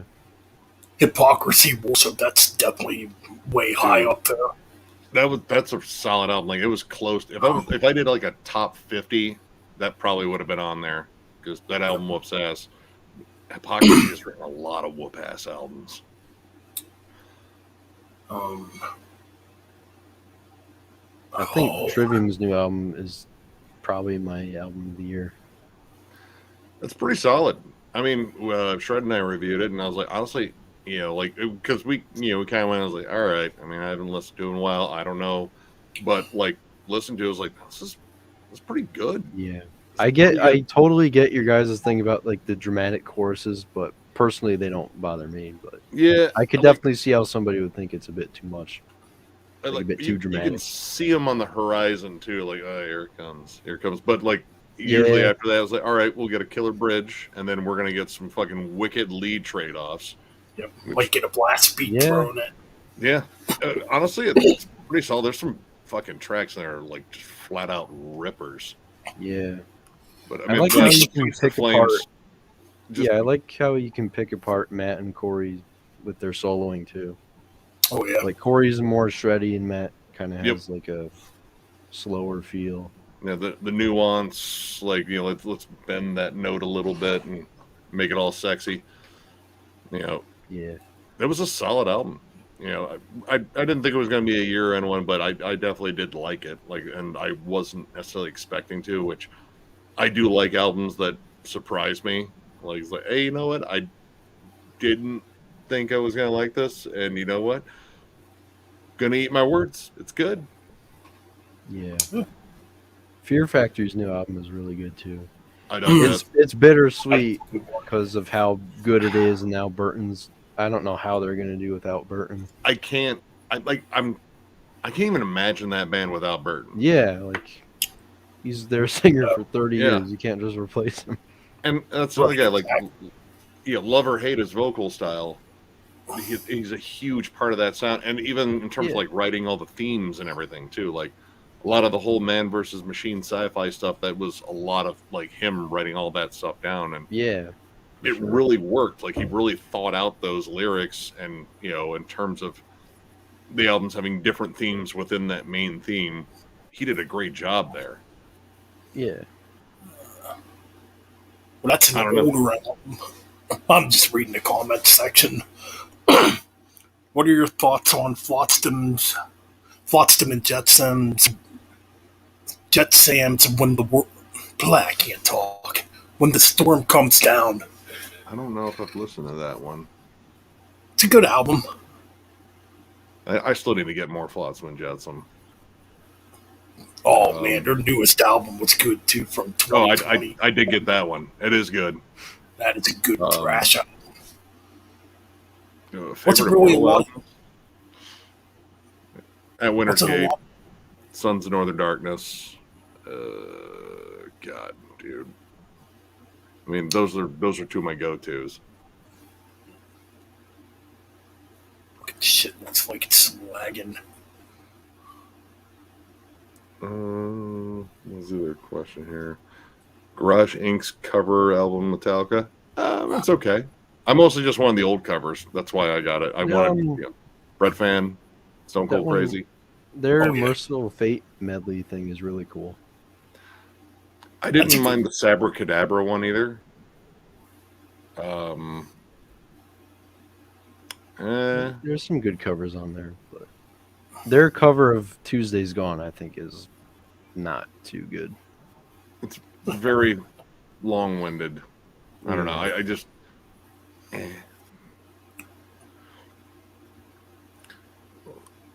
Yeah, but this year was like just loaded with killer shit.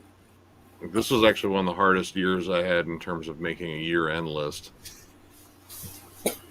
Yeah, I'm still having trouble, dude.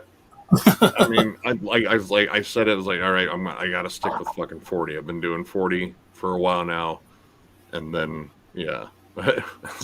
started getting into like the late 30s. Like, fuck, I still can think of more albums. God damn it!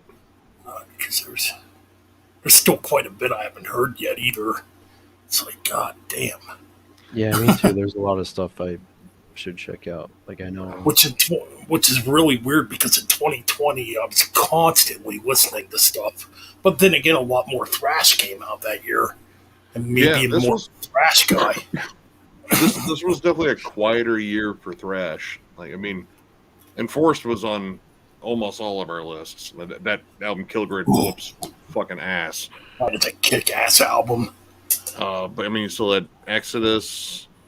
Yeah, the new Exodus. Jetsam. I mean, some of us thought we were going to get Megadeth.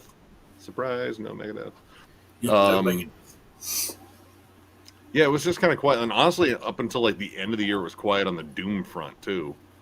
Like, I didn't have any Doom on my list until Monolord and Chemist dropped their albums. And I was like, holy shit. I did see Count Raven put an album out, but I haven't listened to it yet. I mean, my next collection update is going to be like a stack of stuff that I didn't get a chance to listen to, and there's definitely, some stuff like I still need to jam the new Employed to Serve, which is one of the few metalcore bands that have popped up here lately in terms of newer ones that are actually really good. Right. Heavy Sentence, I saw that in a lot of people's like honorable mentions and year-end lists. It's a couple of the dudes from Woad just doing flat-out old-school heavy metal. Very Motorhead-ish, too. Like, their frontman, I don't know, like, honestly, it kind of reminds me of Tank, like, where Tank was, like, a little bit more melodic version of Motorhead. Yeah. Oxygen Destroyer, which, I mean, you can win me over with Godzilla, too. Yeah, their album Sinister Monstrosity Spawned by the Unfathomable Ignorance of Mankind. That is the entire album title. And it's Godzilla-themed blackened death thrash. And it whoops ass. That could be interesting. The New Lock. I didn't hear the new Lock-Up album. It's good. I mean, it's straight up death grind. It's kind of cool hearing, because you have both vocalists, because they kept Kevin Sharp from the last one. Is Nicholas Barker still drumming for him? Nope. He left the band, and they got Adam Jarvis from Pig Destroyer and Misery Index, which, I mean, he can definitely do that shit. But yeah, having fucking Thomas Lindbergh and Kevin Sharp like bouncing back and forth as vocalists is pretty cool. Ooh, that's another good one that came out this year, the new Crown album. Yeah, that's a fast, furious fucking beast of an album. The new Lurking Fear, too. Another Thomas Lindbergh fronted one. Oh, yeah, I just recently picked up Prescriptor McGovern's Absu, which really, really fucking good, even though he's kind of a giant shithead. When I was reading like his text that he exchanged to Melissa Moore, like, blaming the whole her becoming transgender, like essentially saying you ruined my life. It's like this had nothing to do with you. Wow, Like this was my choice. That's really dickheadish there. Oh, dude, he said some shit like tarnishing the legacy of the band. It's like this has nothing to do with the band. I can still play guitar. You're just being a fucking cunt. Right. Yeah, so exactly. It's kind of a bitter thing there, but the album is really good. Plus, you got Daniel Gonzalez as guitarist dude from he's one of the guitarists in fucking Possessed. Possessed, yeah. And Gruesome. And wasn't he in the band Coffin Text too? Was he in Coffin Text? I'd have to look that one up. Pretty sure one of the guys in Possessed was in that band. I'd have to look that one up. Like I said, when I saw it, because they had different names on there, because of course that's black metal, so you have to have a spooky name. But yeah, when I looked at him, I was like, dude, that dude looks familiar. And I was like, oh shit, it's Daniel Gonzalez, and like, dude, that dude's fucking great. Oh my god, yeah. But yeah, that new Apsu or Apsu APSU now, really, really good. Like super fucking technical too. And I keep forgetting how good of a drummer fucking Prescriptor McGovern is. Yeah, and to do the vocals too. Let's see what other ones I missed out. Sulphurous, which I figured since I did Hyperdontia, I might as well get their other band. Be Nothing was another one. I mean, yeah, there was a whole bunch of shit I missed, and there's even more coming because I spent my gift card money already. Did not take long, like maybe 10 minutes.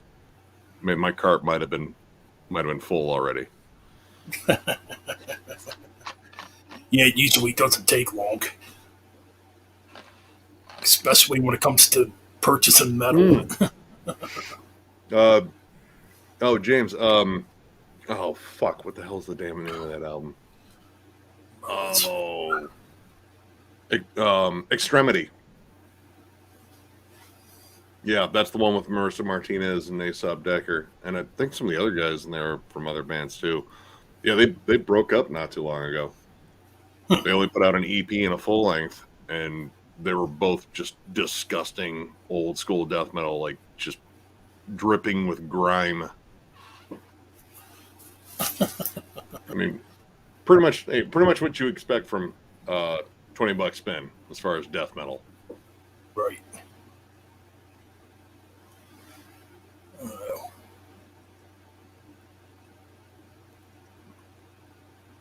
Can you guys hear me okay? Yeah. Yeah.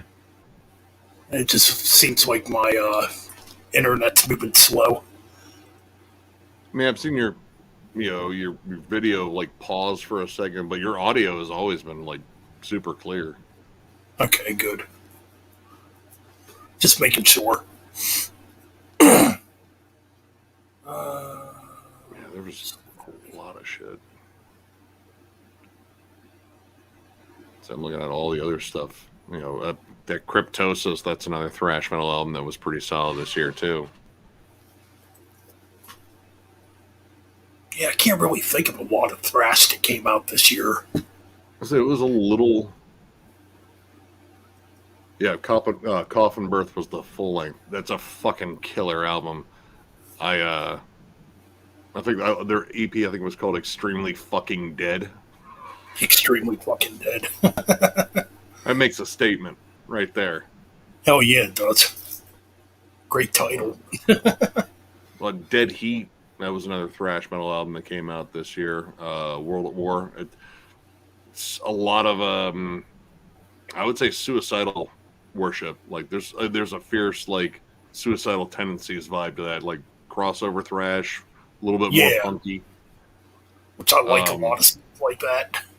Yeah, we saw them open up for Municipal Waste and Crowbar and Skeletal Remains. It was a good show, dude. Municipal Waste kicks so much ass live. stay the fuck out of that pit. There's nothing but maniacs in there. Man, that's one band I got to see live yet too. Dude, hang back, because as soon as the first fucking riff came on, they were on stage. Someone just chucked a fucking a beer and just and they're like, oh fuck, here they go, dude. It was mayhem in there. I could not believe how quick that shit went off, and they were having tons of fun with the crowd. Tony even says, like, dude, my voice is trash tonight. I don't give a fuck because I love doing it. And if you love doing something, you should keep doing it, right? That makes sense.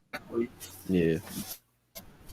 Yeah, they had a fucking amazing set.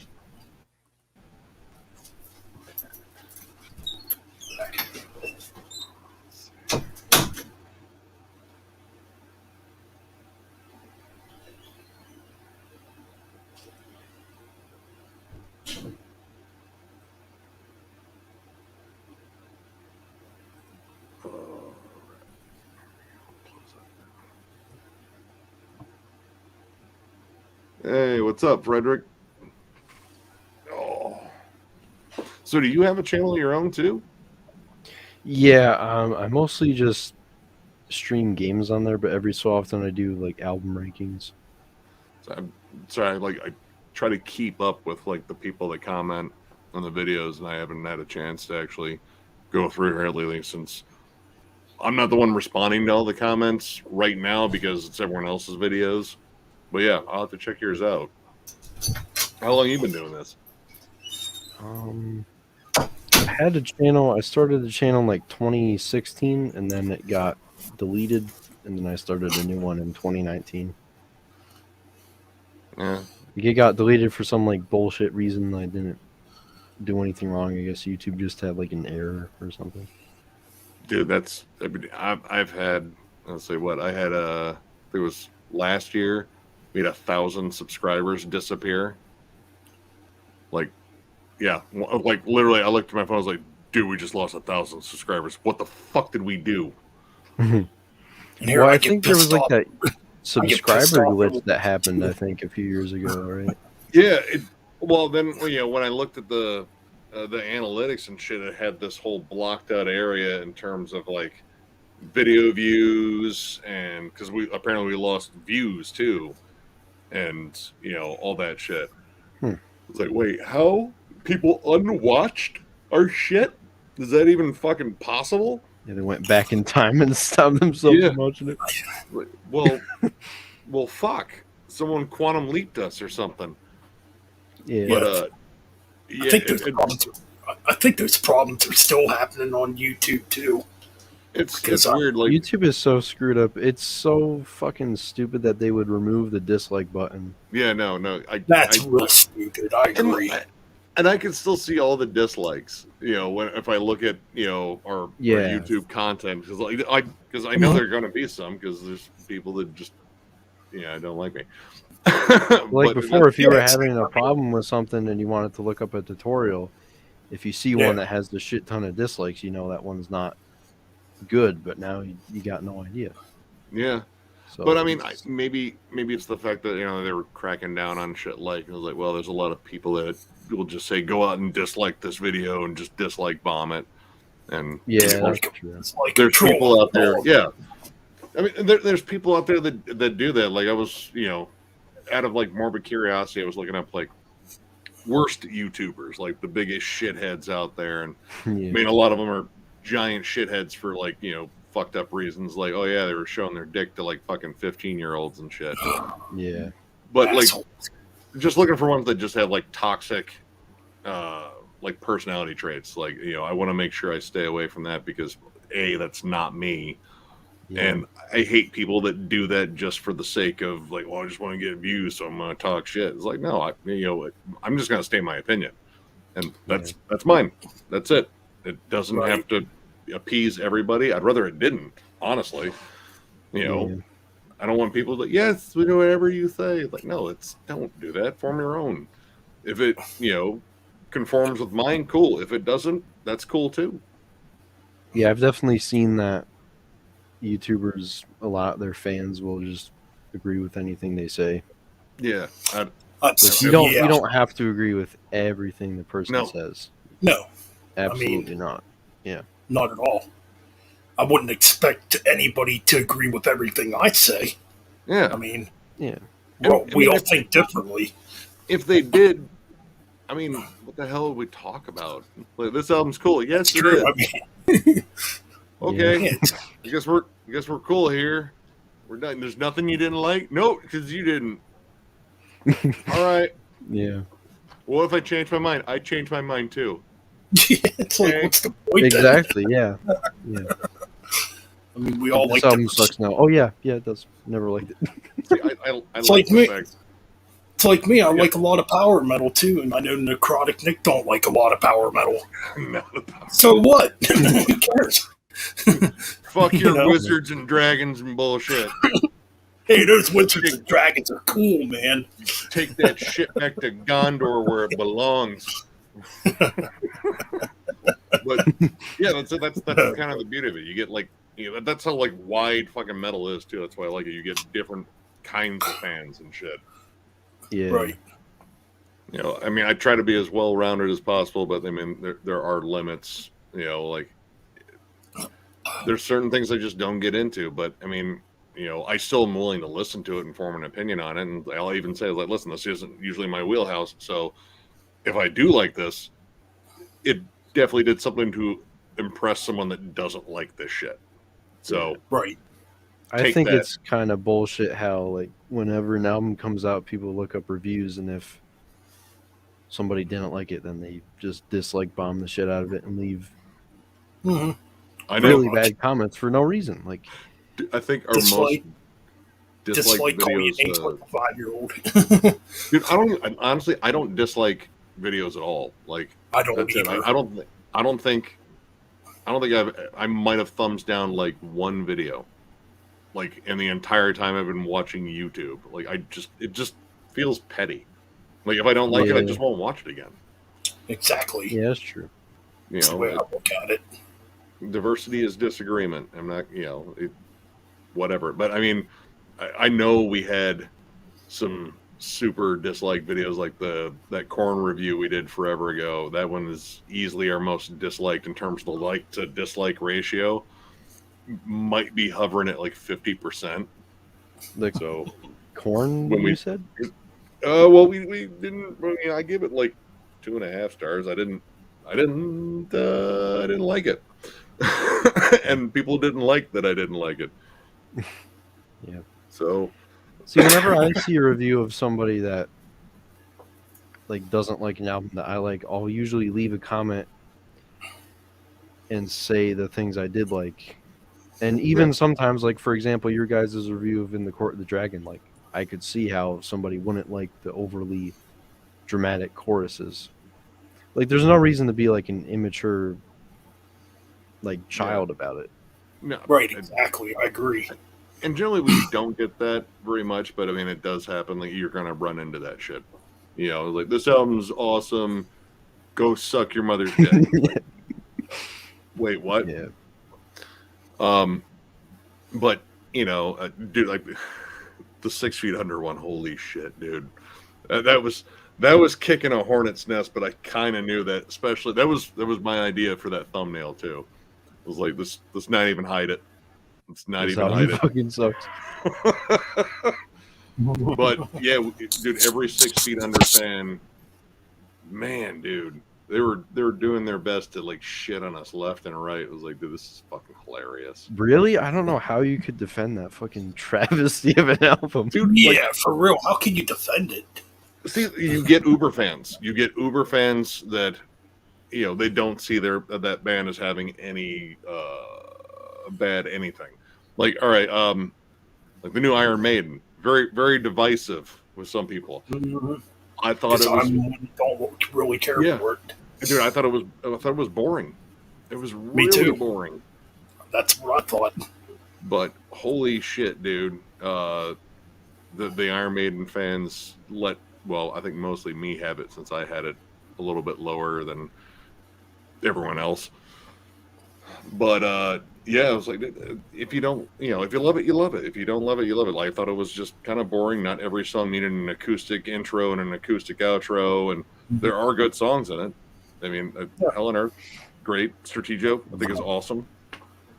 But there's also bad songs like Death of the Celts, which just sounds like fucking Bruce Dickinson river dancing his way through the Shire. No, like, and it's needlessly long, but I still gave it a fair shake. I listened to it multiple times, which it's an hour and a half album. It didn't need to be an hour and a half. No, it didn't. Yeah. That's my problem with Metallica too. Yep. Their albums, like ever since the Black Album, every album has been like 75 minutes. It's too much. Yeah, and not everything needs to make the album. Like, pick the strongest songs. Yeah, exactly. And then give us like a 50 to 60 minute album of good songs. There you go. I mean, hell, if you can get it down to 40, 45, that'd be awesome. That'd be like an EP for them. Oh, yeah. Pretty much. That'd be like a single for them. Yeah, there you go. Like, we wrote a song. How long is it? 3 weeks.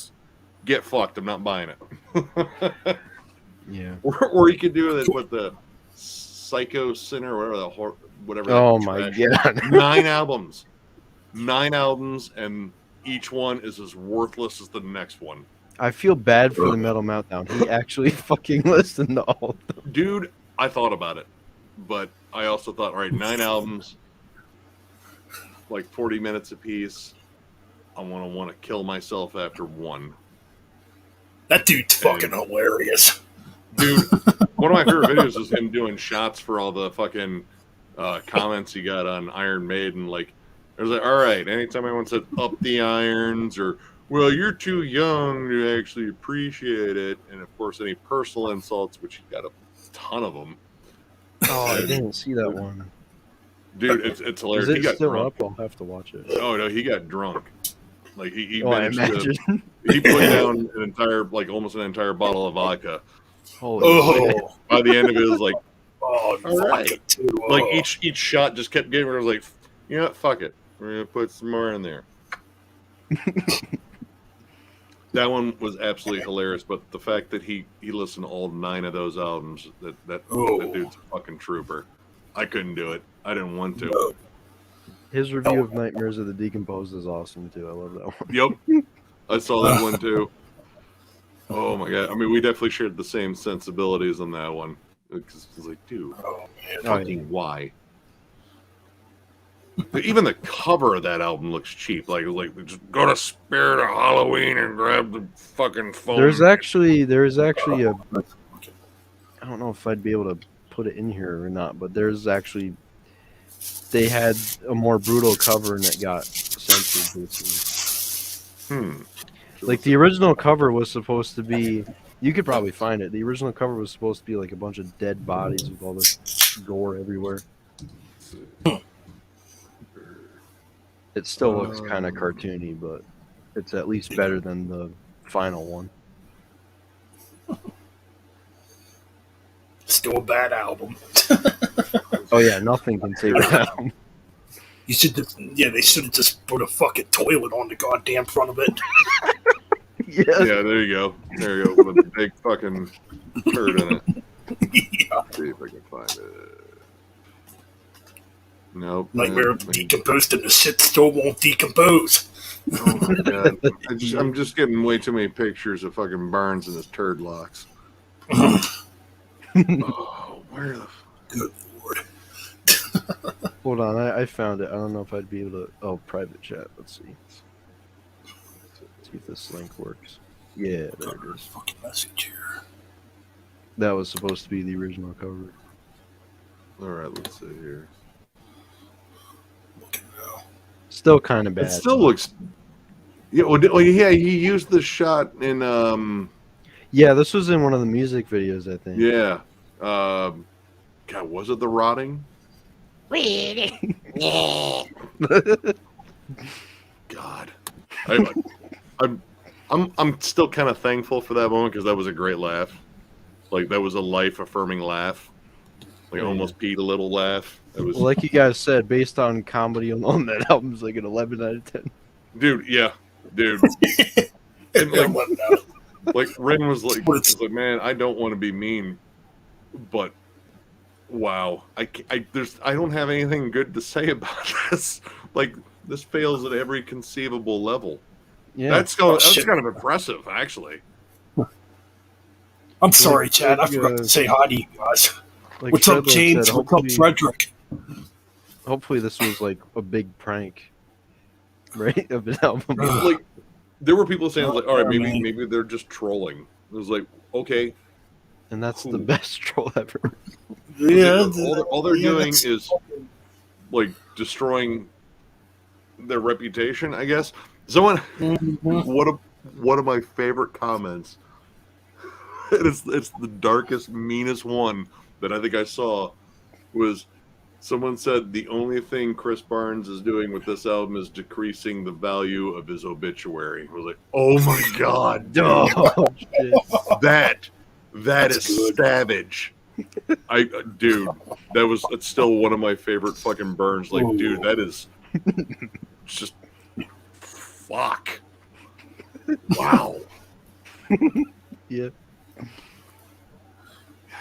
But yeah, we still got a lot of people who defended it. Like, oh god, like the person, what sort of pussy ass fucking death metal you listen to is like Suffocation, Cannibal Corpse. You know, Cannibal Corpse. Dude, man, Suffocation and Cannibal. 6 Feet Under still the biggest selling death metal band. Unlike your band. Fourth, I think they're the fourth highest selling death metal band or something like that. Which, yeah, I don't know. I just don't know how Metal Blade Records fucking hears that album and puts it out. Yeah. Like, how are they still signed after that album? My only namesake alone, it's got to be just Brian Schlegel's still buddies with Chris Barnes. That's my only guess. Yeah, he's been there since Corpse. Yep. And I mean, so is Mike Valley. I think Mike Valley's still there too. So that's my guess, is they're still tight. So, you know, Barnes will always have a home under the freeway overpass. It's just such an amateur album for these people that are should be considered legends. Like it sounds like a bar band. Yeah, it sounds like it does. Kids in the basement trying to form a death metal band. Yeah, like we recorded this on a tape deck and sign us. Yeah. So go on Bandcamp and buy our demo. Like, no. No. Yeah. You can keep those pig squeals. I'm good. Dude. It sounds like he had a cicada in his hand. Like, I'm gonna shake this fucker up and he's gonna do backups. Watch. Yeah. See, we don't have to pay him either. That's awesome. I can just squish him and get another one outside, or just pull another one out of my hair. I'm happy where they were living. I'm having a good birthday, Frederick. Thanks, man. Oh, man, 40s. Damn. 7 years till 50. God, don't say that out loud. That sounds even worse. I'll just take 43. I'm not. Yeah. Still be listening to metal in the next 7 years. Oh yeah. I mean, you know, old dude in death metal shirts telling fucking kids, "Get the fuck off my lawn." Wait, you got a Slayer shirt? That's pretty fucking cool. Get the fuck off my lawn, though. There you go. We all turn into Glenn Benton at one point. That's just it, because he's pretty much just embraced being the grumpy old fuck of death metal. Pretty much, dude. Oh, the last time we saw it on their, what is it, Legion anniversary tour next year? Yeah, we just saw him. That was actually the first show that Jam and John we saw in Detroit. That was the first show since the pandemic we saw in Detroit, and Dude, Nice. Deicide fucking kills live. I've seen live videos. Like Glenn still sounds amazing. Dude, yeah. Some of the guy that took care of his vocal cords. He could still do those high shrieks, like. Oh yeah, powerful. yeah. But yeah, Glenn, dude. Like first off, they did one song, and then I guess Glenn didn't like the fact that there was a light right on. I was like, get up there and turn it over there. The whole crowd was going, "Fuck that light! Fuck that light!" And then he was like, "All right, I'm going in the next song here." And they fucking just blast away, and it's just tighter than fuck, dude. Steve is still an insane drummer. Yeah. Still one of the greatest death metal drummers of all time. Dude, I mean, they played like every song I wanted to fucking hear. I mean, it was fucking awesome. There was a point where he was throwing out bass picks, and I guess this dickhead tried like literally reaching in the pocket of the kid that caught it, who had stuffed it, stuffed it in his pocket. And he was like, "Give me that shit," and like Glenn was just looking down, like, "What are you fucking retarded? You already got it." I was like, dude, you just called him retarded. Wow. Like, that is peak, I don't give a fuck. Like, when we saw him at MDF, there was a barricade, like, up front for the Rams Head, the bigger venue. And he was tossing out bass picks, and this kid tried to reach out, like, just past the barricade, and he hit his hand, and it fell out. And he was like, oh, shit. And Glenn was like, that's why your mom didn't put you in sports. Like, God damn, Glenn.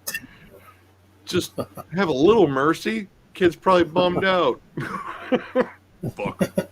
Yeah, I can see that. Fucking Dude, that's Glenn now. Like, I forget which fucking animated obituary video, but they actually have like, you know, them all hanging out at the bar, and Glenn's at the end of the bar, animated, just going, "Fucking stupid bartender, fuck this person." He's a grouch, but they kill live. Oh yeah, I mean, Is Jack Owen still with them or no? No, he's been out for a while. They have who the hell is? Because both guitarists are relatively new. Let's see here. Because he was essentially sharing the guitarist that's in Monstrosity, but I don't think he's there anymore. God, what was that dude's name? He's really solid too. Monstrosity got a killer fucking guitarist. I think there's more than two good Deicide albums. Oh, there's. Oh yeah, for sure. Yeah. Legion, self-titled debut. Legion's probably my favorite. Once Upon the Cross, Serpent's Life. That's a really good one too. The Stench new one, Redemption. I think the new one's pretty good too. I think that one's okay. I missed, like, he has no high screams on there, and that kind of broke it up. Oh yeah, I did notice that. Yeah. But in the Minds of Evil, the one before it, I thought was really fucking good too. That's a good one. Oh, there's a few ones I haven't heard. Scars of the Crucifix. The last one, the Hoffman brothers. Yeah. They're still doing the Amon thing. Yeah, I haven't heard much about Amon. Yeah, Kevin Quirion. He's been off and on with the band. It's one of the guitarists, and then Chris Canella. And let's see. Mark English was the guy he had till 2019. He was the one that was on Overtures of Blasphemy. And Mark English was fucking awesome. Actually, when we saw him in MDF, he had Mark English with him, and I think Mark English is still with Monstrosity, so they're at MDF next year too. So hopefully you get to see that one. Nice. Along with every other fucking awesome band that's going to be at MDF. That lineup is ridiculous. Yep, Mon's still going on. Let's see. Well, the first and second are fucking awesome, but there's still other awesome albums, Frederick. Come on, man. Dude, like Stench of Redemption, I think is one of the most underrated ones because it kind of came out a little bit later. That was, 2009? Homage to Satan. Such a dick kicker of a fucking song. I think it might have been 2006. It was 2006. Yeah, no, I'm thinking, what was it? Hold on here. In the Minds of Evil? Is that 2009? I kind of forget. That was 2013. Okay. Oh, what's it there? It was 2008. It was Till Death Do Us Part. I'm not a fan of that one. Yeah, the one he wrote about his ex-wife. Yeah. Some shit. There's not enough Satan on that album. Yeah, I wasn't really into that album. To Hell with God had some really cool ones. It's all right. Yeah. What do you guys think of Incinerate Him? I think that's the general consensus. Like, that's their worst one. Oh, it's either that or fucking In Torment in Hell. But at least in Torment in Hell, he has those entertaining phone calls with whatever that televangelist was. Yeah. Oh, yeah, I've seen that. Yeah. The title track's like you, Larson, or something. Yeah. God, man, he fucking tormented that dude. That was fucking hilarious. Glenn is just fucking hilarious. Oh yeah, you can definitely tell on In Torment in Hell they weren't into it. Those actually, I usually refer to those as the contractually obligated albums. Because there's like one track on that album where he's doing like these grunts in the middle of the song, going ooh, ooh, ooh, and then he does some weird scream. I haven't listened to that one in a while. I think I've heard In Torment and Hell. It was decent, but yeah, not great. I forget. There was it might have been Scourge of Vinyl. I don't know if he even puts up videos anymore, but he was one I used to watch before we started doing YouTube shit, and he actually defended In Torment in Hell. So it was like, dude, I don't think it deserves all the shit it gets. I'm like, it might. Yes. I mean, it's a pretty bad album. Yeah, it's not like the worst album I've ever heard, but it's just kind of boring. Bad. Yeah, like, and you can tell he just put that out to get off Roadrunner Records. I think the first two tracks are good, but other than that, yeah, the title track's good. Yeah. God, I'm trying to think which song here like really just hurts me. I don't know. I might have liked Incinerate Him a little bit more than In Torment in Hell, but I didn't like either one very much. It was like, well, this turd smells better. Yeah, wasn't Incinerate Him more like down tempo, more like slower? Yeah. I think so. Like I said, I haven't listened. I own it, but it's not like a Deicide album.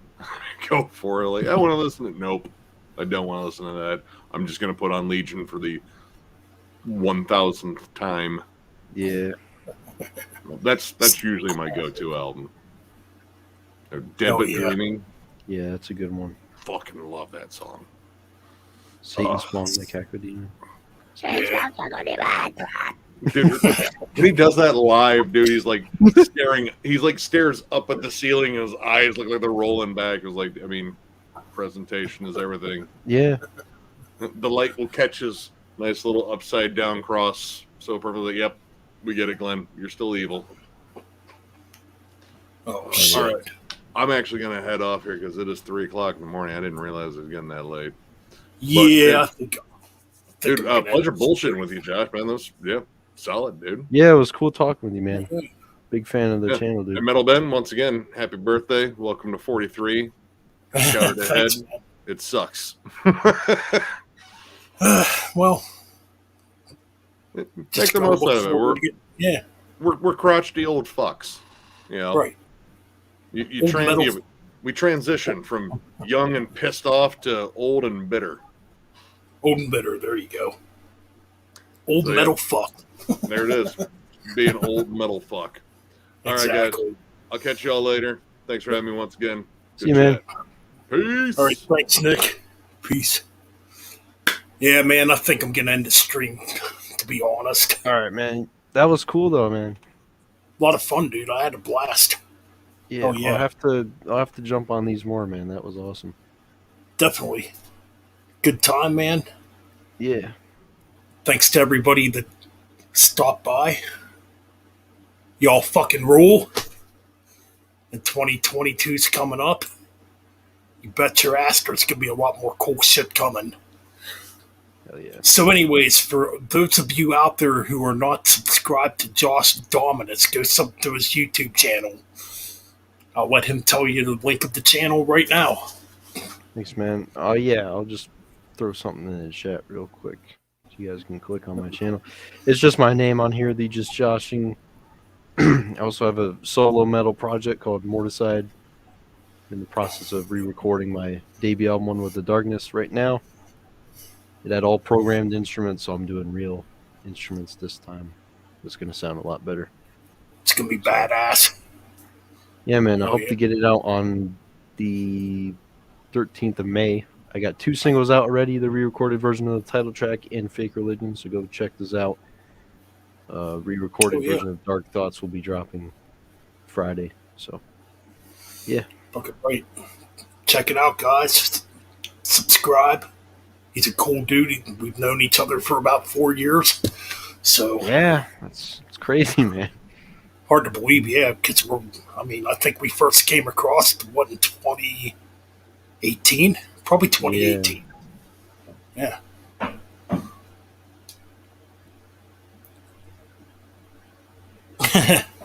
Well, can't drink too much more. I'm supposed to go out for dinner tomorrow night. But yeah, sitting here having a few beers for my birthday, and that's pretty much it. But yeah, guys, thanks for dropping by. Thanks for Josh. Thanks for Necrotic Nick and me, Metal Mike, for, always coming on the streams. And that's pretty much it, man. So, right now, we are signing out. See ya.